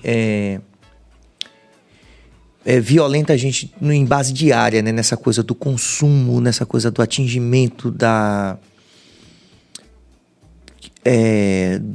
ansiedade pelo sucesso profissional, de uma felicidade inatingível, sim, né? Sim. Numa comunidade onde a gente percebe que você tem diversas nuances ali, né? Você tem vários perfis de alunos e normalmente esses alunos que têm alguma deficiência, né? Sim. Como um déficit de atenção ou algo dessa natureza. Um autismo. Como fazer com que a tua atuação, como a de outros profissionais, possa humanizar cada vez mais a educação da gente nesse sentido? Porque a gente ainda vê que mesmo as escolas particulares, é muito difícil elas serem inclusivas. Sim. Né? Sim. Mesmo as particulares, quer dizer, quando a gente vai para uma perspectiva de uma escola pública que tem menos orçamento, que tem menos, enfim, tudo que a gente sabe, né? Menos estrutura, em todos os sentidos, já é absurdamente... Agora, Serginho, é interessante.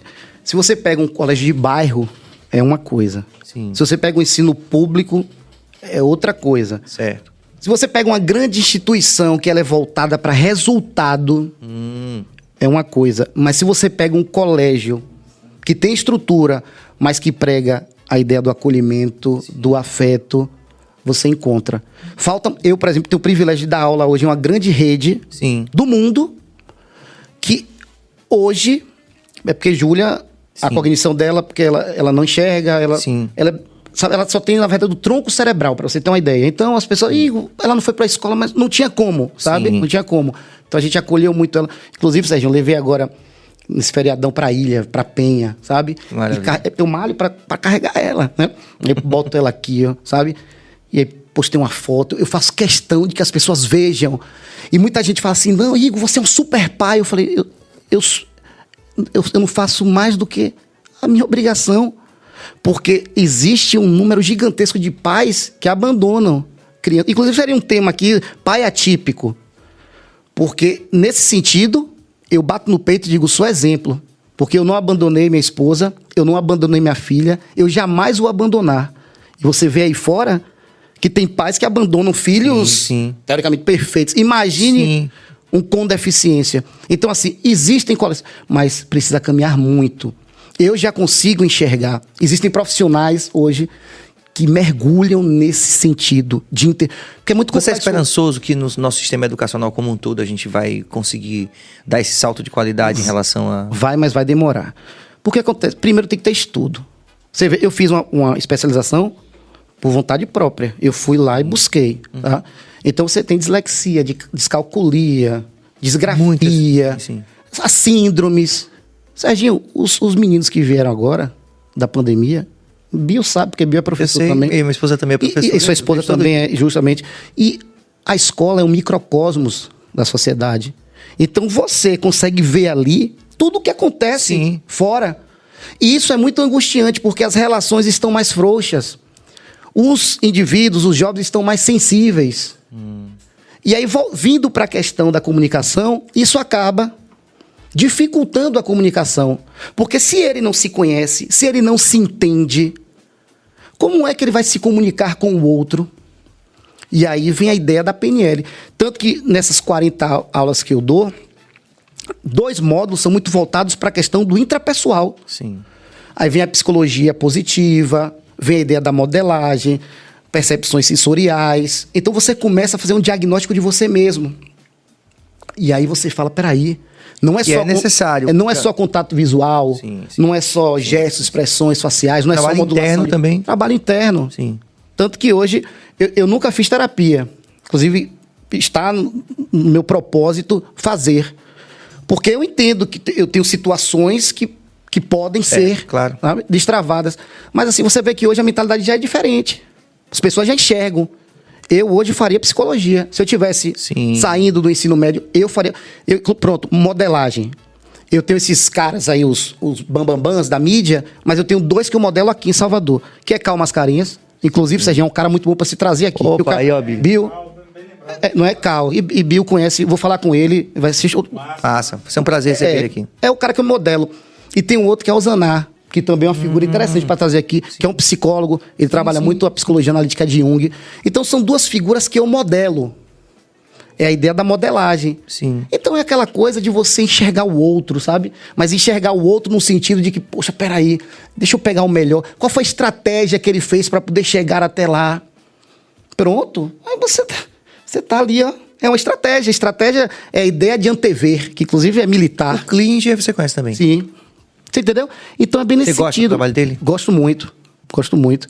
Então, Serginho... Eu acho tão legal aquela coisa que ele fala assim. Tipo, aí a gente teve aquela ideia infeliz de dizer, meu filho não vai passar por isso. Acho tão providencial pra nossa geração, principalmente, né? Da nossa relação com os nossos filhos também, né? E é bem nesse sentido, sabe? Eu acho que hoje... Mas assim, que é um cara assim que você fala, pô, esse cara aqui... Esse é o top. Você gosta do Karnal? Eu gosto do Karnal. Você não acha um pouco vaidoso? Não, mas sabe que é o que eu mais gosto? Clóvis de Barros. Sim, Clóvis. Clóvis é o cara. Eu gosto do jeito despojado dele, sabe? É isso, Igor. Uma coisa interessante, por exemplo, o Karnal, ele consegue comunicar, fazer uma palestra bem longa com aquele tom de voz. Sim. Ele é bom pra caralho. Ele é muito bom. Né? E eu tava assistindo, inclusive, uma palestra com... Seu primo tava lá. Quem, Cal? O Cal tava lá no dia... Foi um cara que primeiro apresentou, depois Cauã entrou e Sim. tal. E o cara tava falando que ele ensinou a um cara, numa empresa, que o grande problema que ele tinha é que a voz do cara era muito fina, mas era um afrodescendente, era um negro muito grande, que falava muito fino. E ele disse, seu problema é um só, vá no fono e melhore. Aí ele começou a falar mais grosso e tal, e ele virou chefe. E ele começou a ter tantos poderes que a galera que colocou ele lá em cima, ele começou a demitir todo mundo. Sim. E aí acabou caindo, né? Se vingando. A galera colocou ele lá em cima, sim, certo? Porque todo mundo gostava dele, ele só tinha voz fina. Todo mundo gostava dele. E quando começou a falar mais grosso, ele chegou a chefe e começou a demitir todo mundo. Pronto, você falou essa questão da voz fina. Eu já me deparei com alguns alunos que a questão era a voz. Sim. A voz fina, porque o agudo, o grave, ele historicamente está associado ao poder. Então, se um homem tem uma voz fina, e vem a questão também da sociedade, do aponto, um cara grande desse com uma voz fina, então isso vai acabar o quê? Tem, por exemplo, alunos meus que tem voz fina... O caso, por exemplo, me perdoe, é inevitável lembrar que é o de Anderson, né? Silva, que acabou virando até um mote para uma campanha publicitária. Isso. Né? Então você vê um cara, um lutador, aquela coisa toda, é força, mas... É engraçado isso. É como se não combinasse. Sim, é verdade. Sabe? Então tem muito essa questão. Então você vai aprendendo a lidar com isso. Sim. Corrige também. Você corrige isso. Você vê a questão de dicção. Dicção tem... Quer ver? Lembra o rato? Não, eu sou clássico disso. Repita comigo. Você vai saber. Original não se desoriginaliza. Original não se desoriginaliza. Original não se desoriginaliza. Original não se desoriginaliza. Tá vendo? Então a técnicazinha, o rato roeu a roupa do rei de Roma. Sabe? Então são técnicas. Eu pego várias frases. Do mesmo jeito da caneta que você falou. Da caneta. Técnicas. Então são técnicas. Isso é técnica. Existem aulas que são técnicas.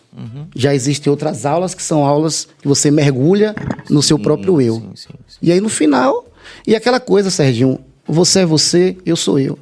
Você vai entrar no curso de oratória, não é para virar um palestrante, um Cícero. Cícero, a gente falou do grande orador da Grécia. Cícero é romano. É interessante que Júlio César, o grande Júlio César, pôs fim ao Império Romano. Inclusive, Júlio César, viu, Bill? Você sabe isso, que eu sou um cara inteligente. Júlio César não foi o primeiro imperador romano. O primeiro imperador foi Otávio. O sobrinho dele, o Augusto, o Divino Gracioso.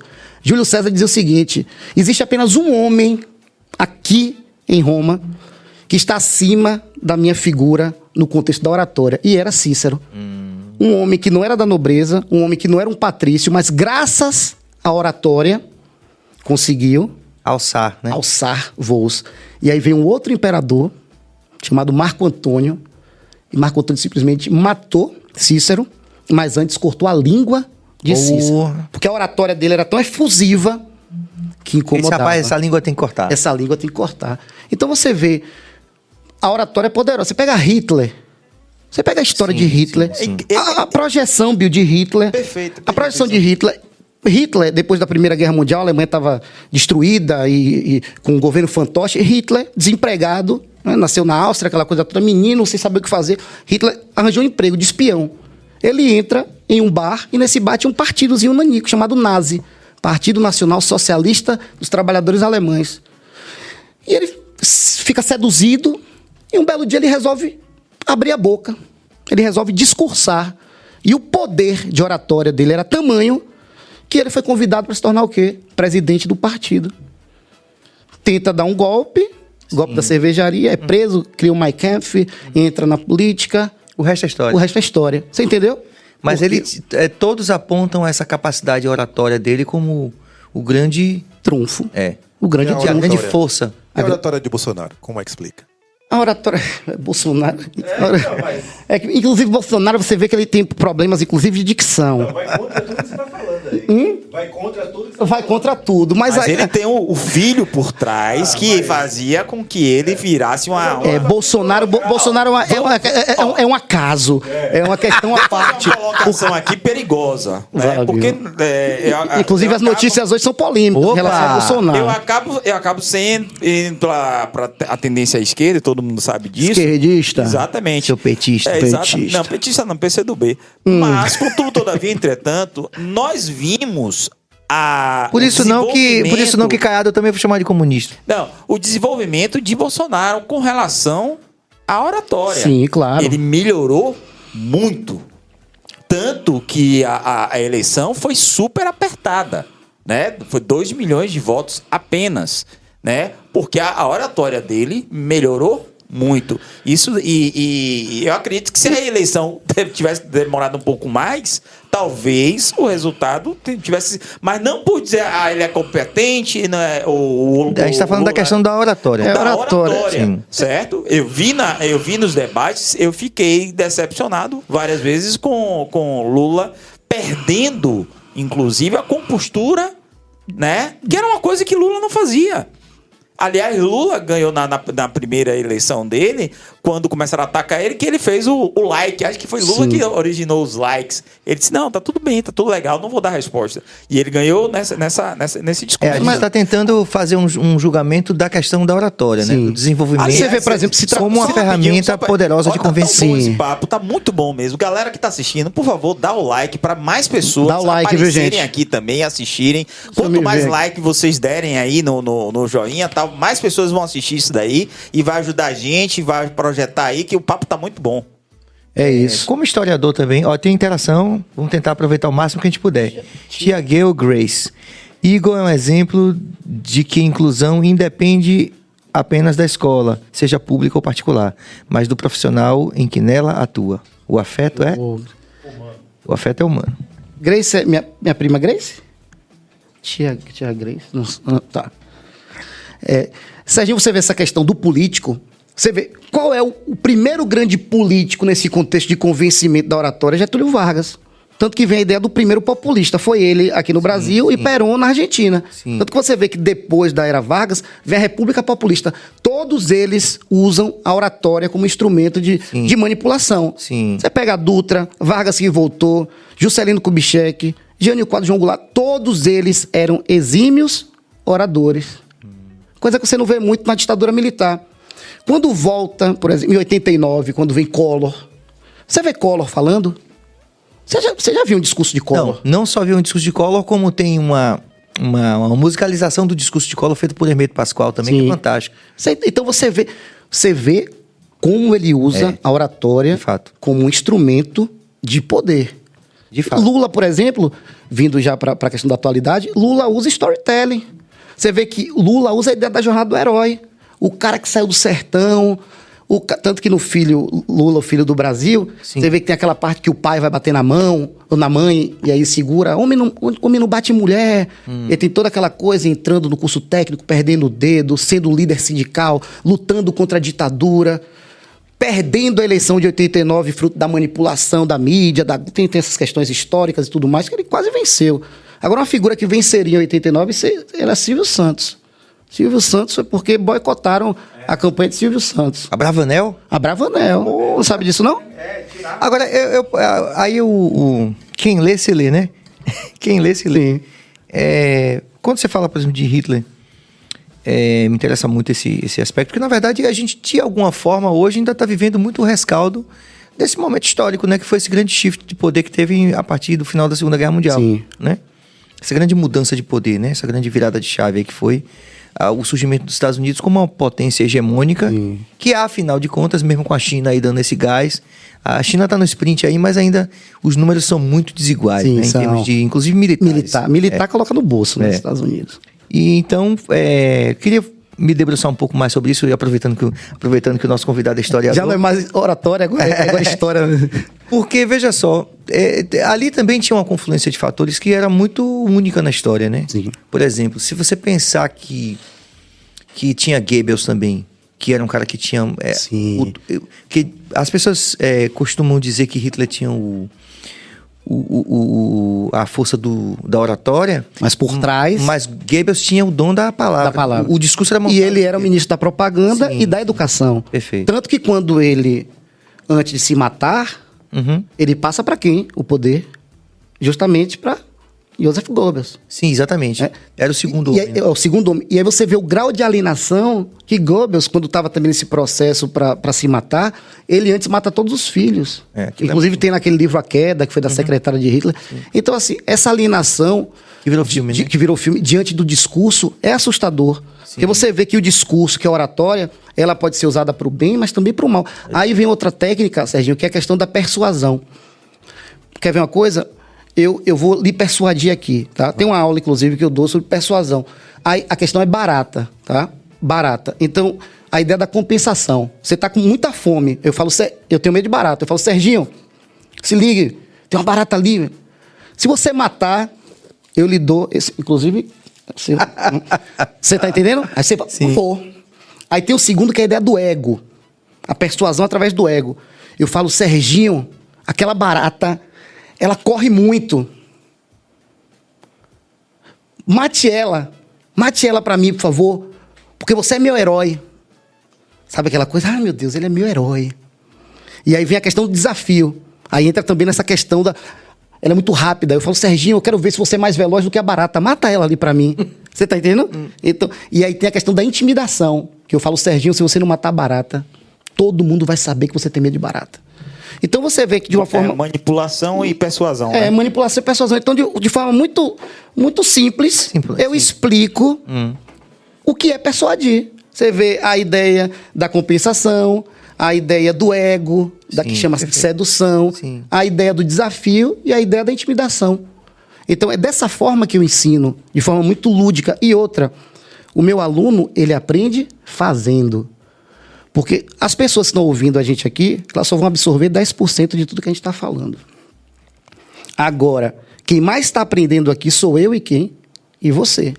Porque nós estamos fazendo nossa sinapse, o nosso cérebro, esses 15 mil computadores de última geração que está aqui, 80 bilhões de neurônios, que acabou isso que neurônio morre, não regenera, regenera sim, e você pode trabalhar isso, mente sã, corpore sã. Sim. Então você vê que quem mais aprende é aquele que faz. É por isso que a educação ela precisa ser mudada, porque o professor entra na sala de aula e o professor é o protagonista. A ideia do novo ensino médio é que o aluno seja o protagonista. Sim. O professor tem que ser o quê? Um mediador, um tutor.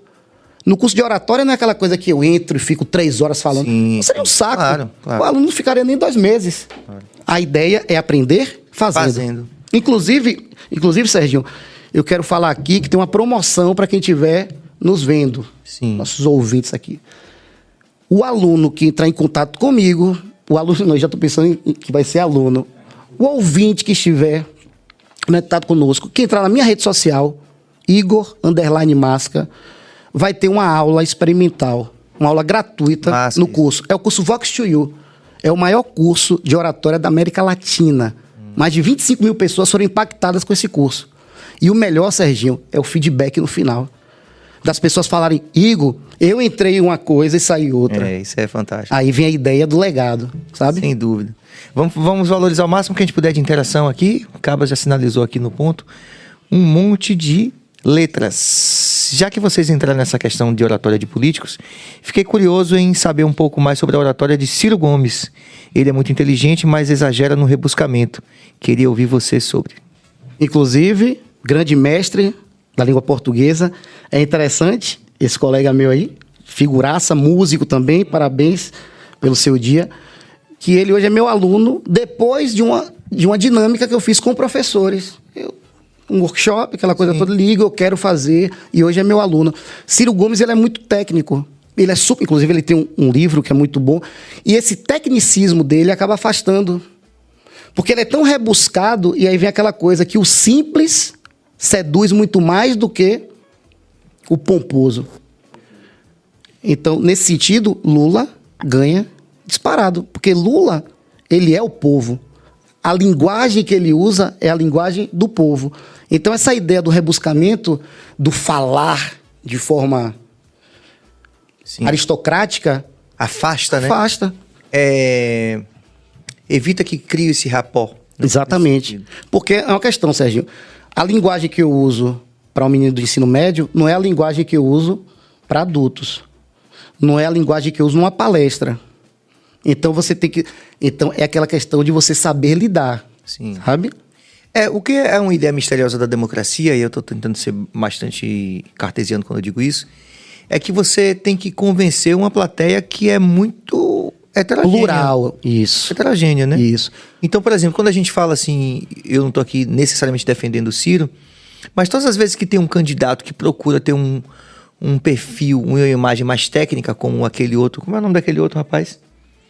Que chegou a ser candidato também na anterior. Daqui a pouco eu vou lembrar o nome dele. Daqui a pouco... Não. Tem um que é empresário, que...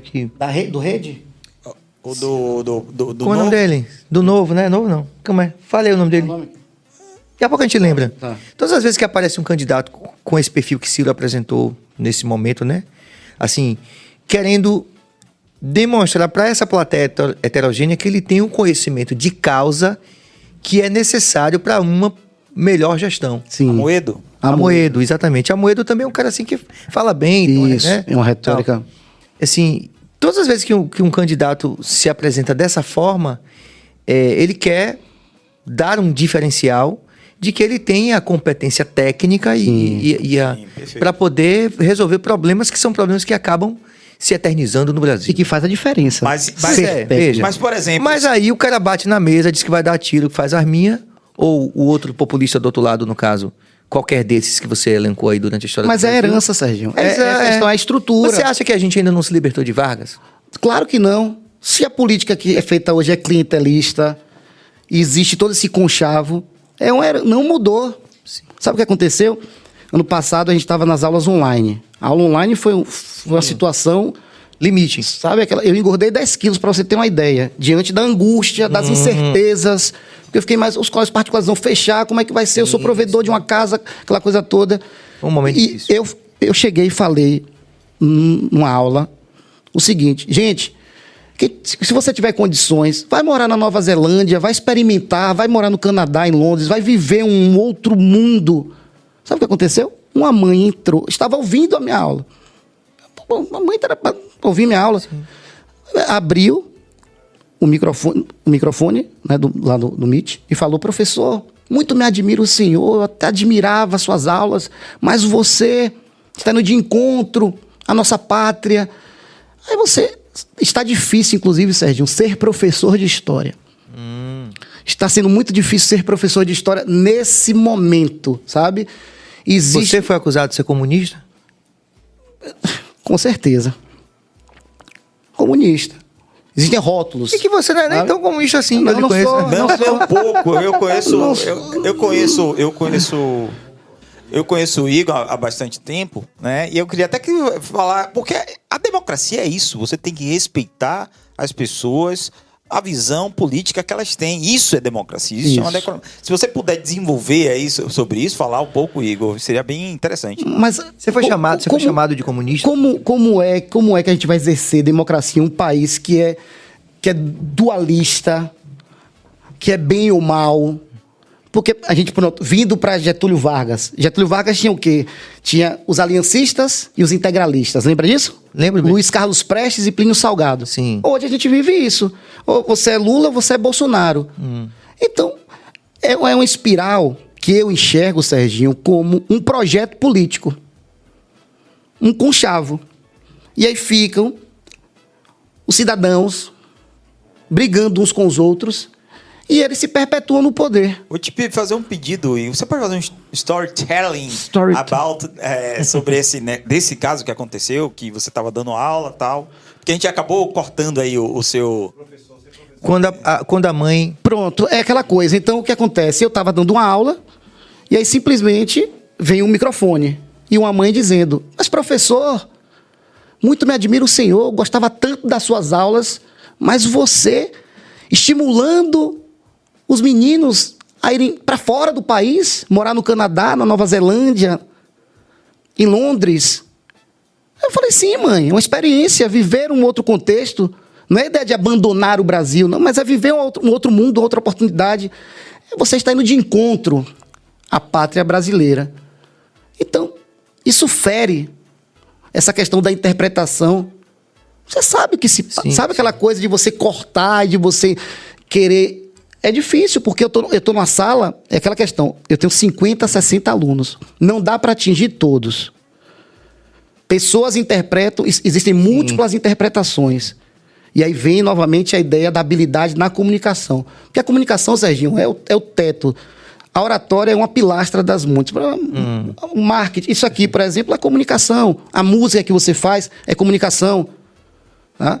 Anjo Bom, a gente vai fazer o cara. Você vê que a música, essa é uma música mais... Mas você tem músicas de protesto, tem músicas que você pensa... Isso é comunicação.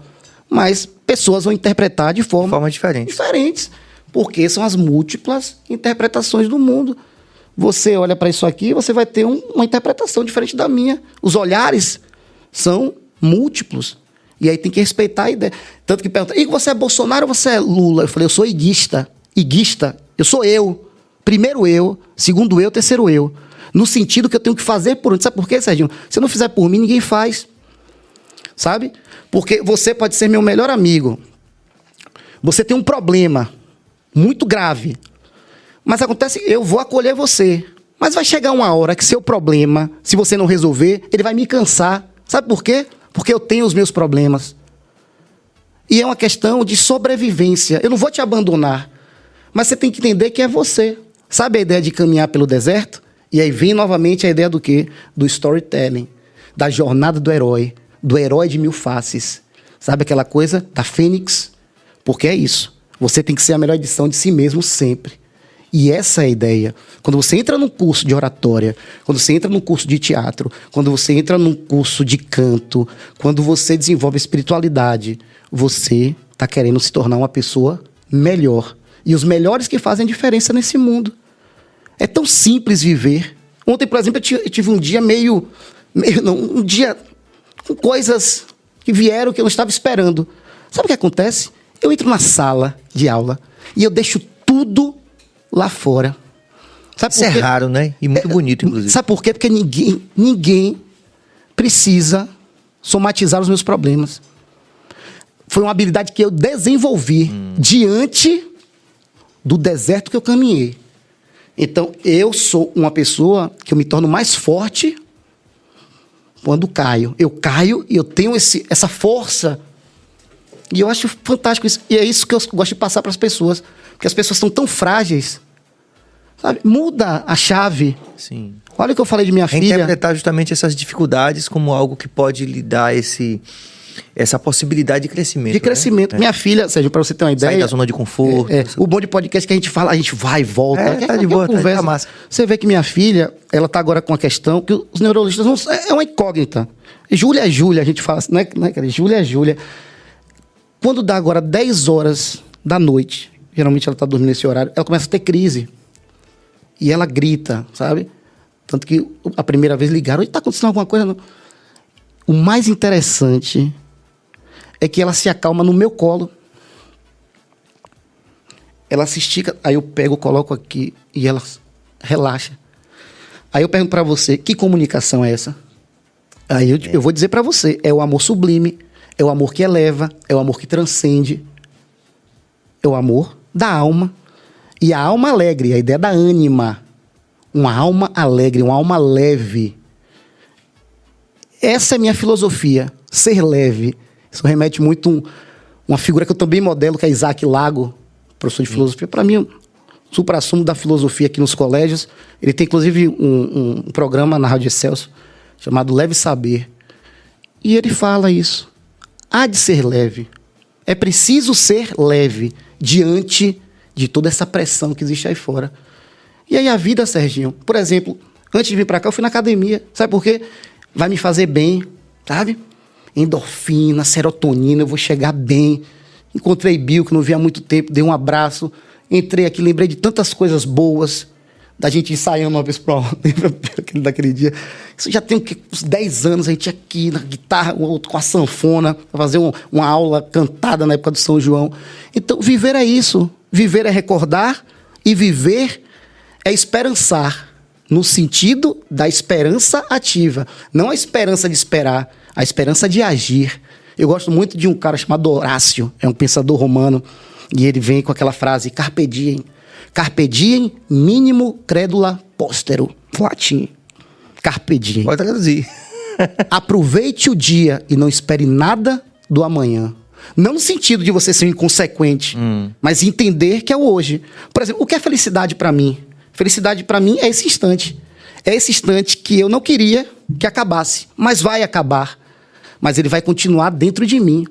E todas as vezes que eu mexer e ativar a lembrança disso aqui, eu vou ser o quê? Feliz. E eu estou feliz. E obrigado por me fazer feliz.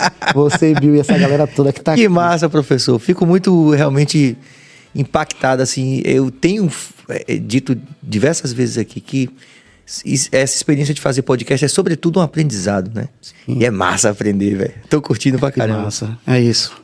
Obrigado. E agradece mesmo de coração, assim, sabendo que você já se encaixou também na tipologia, que também é muito comum. Né? A gente falou de tipologias hoje o tempo todo. Sim. Que você vai ter que voltar aqui, velho. Volto. Porque tem a parte B, né, velho? Pra gente falar de história, pra gente falar do que for. Por exemplo, a gente não falou de Riefenstahl nesse processo, né? Sim. Dessa confluência histórica ali que teve Goebbels e teve Riefenstahl também, que usava técnicas. Exatamente. Inclusive também, falando das técnicas. Você vê a própria questão da ciência. Quer ver uma coisa? A ciência nazista, ela foi tão hábil que eles descobriram na oratória que quanto mais alto fosse... Quem desenvolveu o microfone, inclusive, foram eles. Você vê aqueles discursos para a juventude hitlerista? Sim. Todo mundo... A primeira transmissão de broadcast foi nas Olimpíadas de 36. 36, né? Isso é muito foda.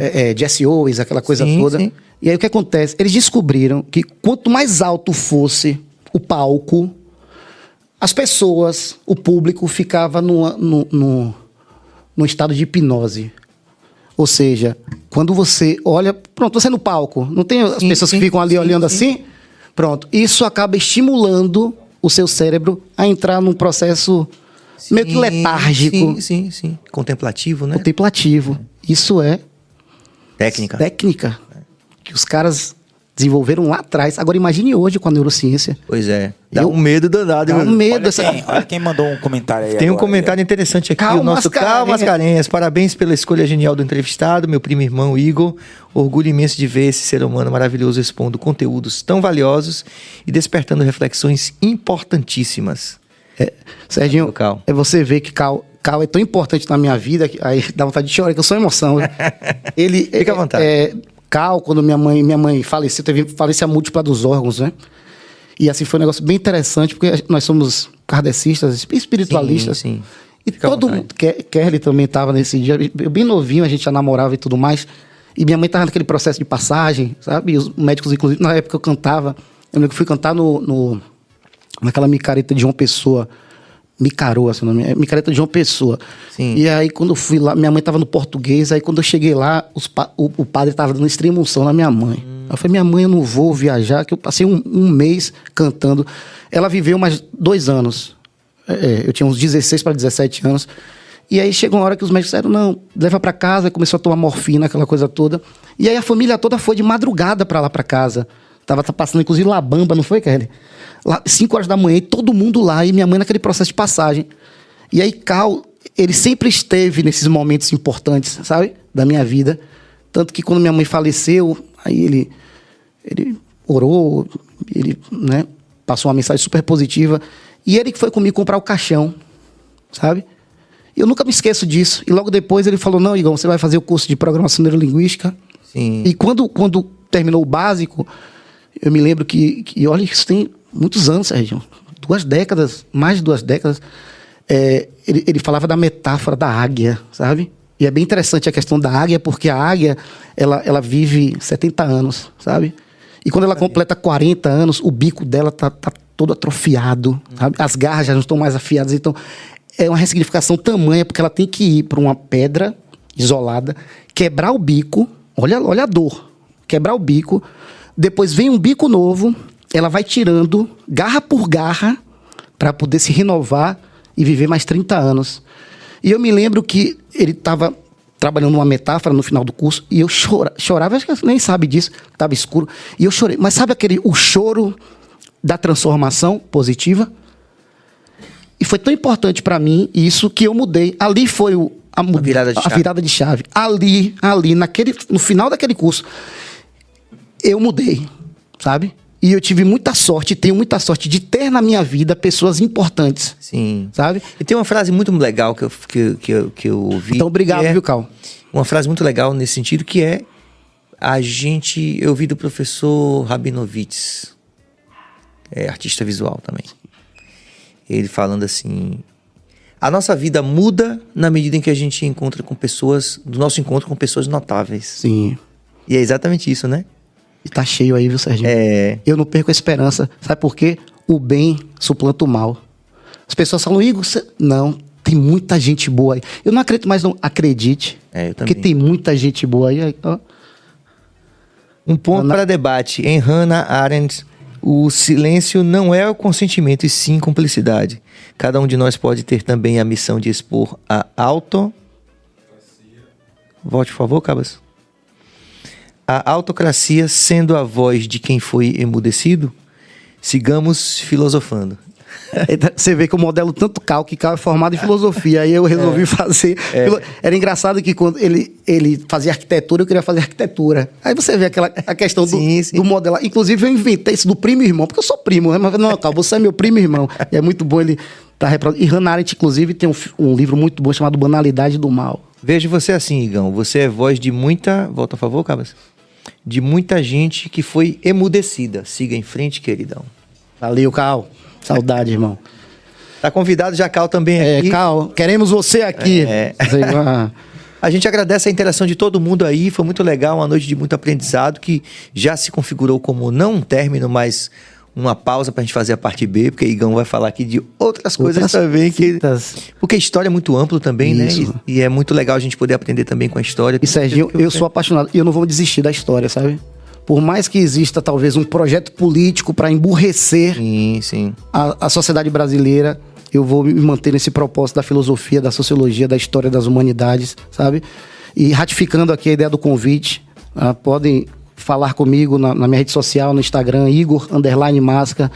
Vai lá fazer uma aula experimental comigo, é bem interessante. É um ambiente, Serginho, super positivo, porque são pessoas extraordinárias querendo melhorar ainda mais. Sabe, imagine, você está num ambiente de pessoas extraordinárias, então isso potencializa muito a nossa existência. Sem dúvida. Eu quero agradecer muito pelo convite. Bill, obrigado, você é um irmão, cara, que a gente acabou se distanciando e tudo mais pela correria, mas você é um cara que tem um carinho muito grande, eu sei do respeito que você tem por mim e é recíproco. Você, Serginho, eu sou seu fã, dentro da música, porque eu sou cantor. E assim, eu tenho você como um ícone da música, respeito muito você. E é interessante que todas as pessoas que falam de você, falam de forma afetuosa e positiva. Sabe a ideia do Positive Vibration? Graças a Deus. Você. É a convivência, eu sempre digo. A gente agradece a todo mundo. Valeu, gente. Brigadão. Vai reforçar a agenda? Vamos falar. Gente, 16 horas amanhã, todo mundo ligado no BahiaCast, porque o cara tá aqui em Salvador.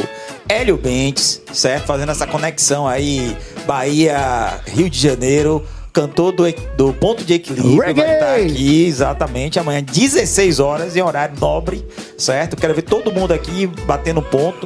Quinta-feira, nós teremos Siga Pedro, certo? Que é um comediante, sucesso nas redes sociais. Muito gente boa, teve aqui, bati um maior papo com ele. E sexta-feira nós teremos uma polêmica aqui muito grande, né? Que eu já aprendi que não é intolerância religiosa, e sim racismo religioso. Nós teremos uma mãe de santo, né? Mãe Márcia vai estar aqui.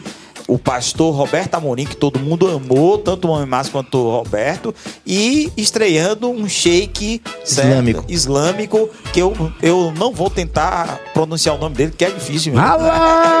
Mais ou menos, que é realmente difícil, mas o cara topou aí e já aprendeu um monte de coisa. Então, gente, todo mundo ligado aqui, viu?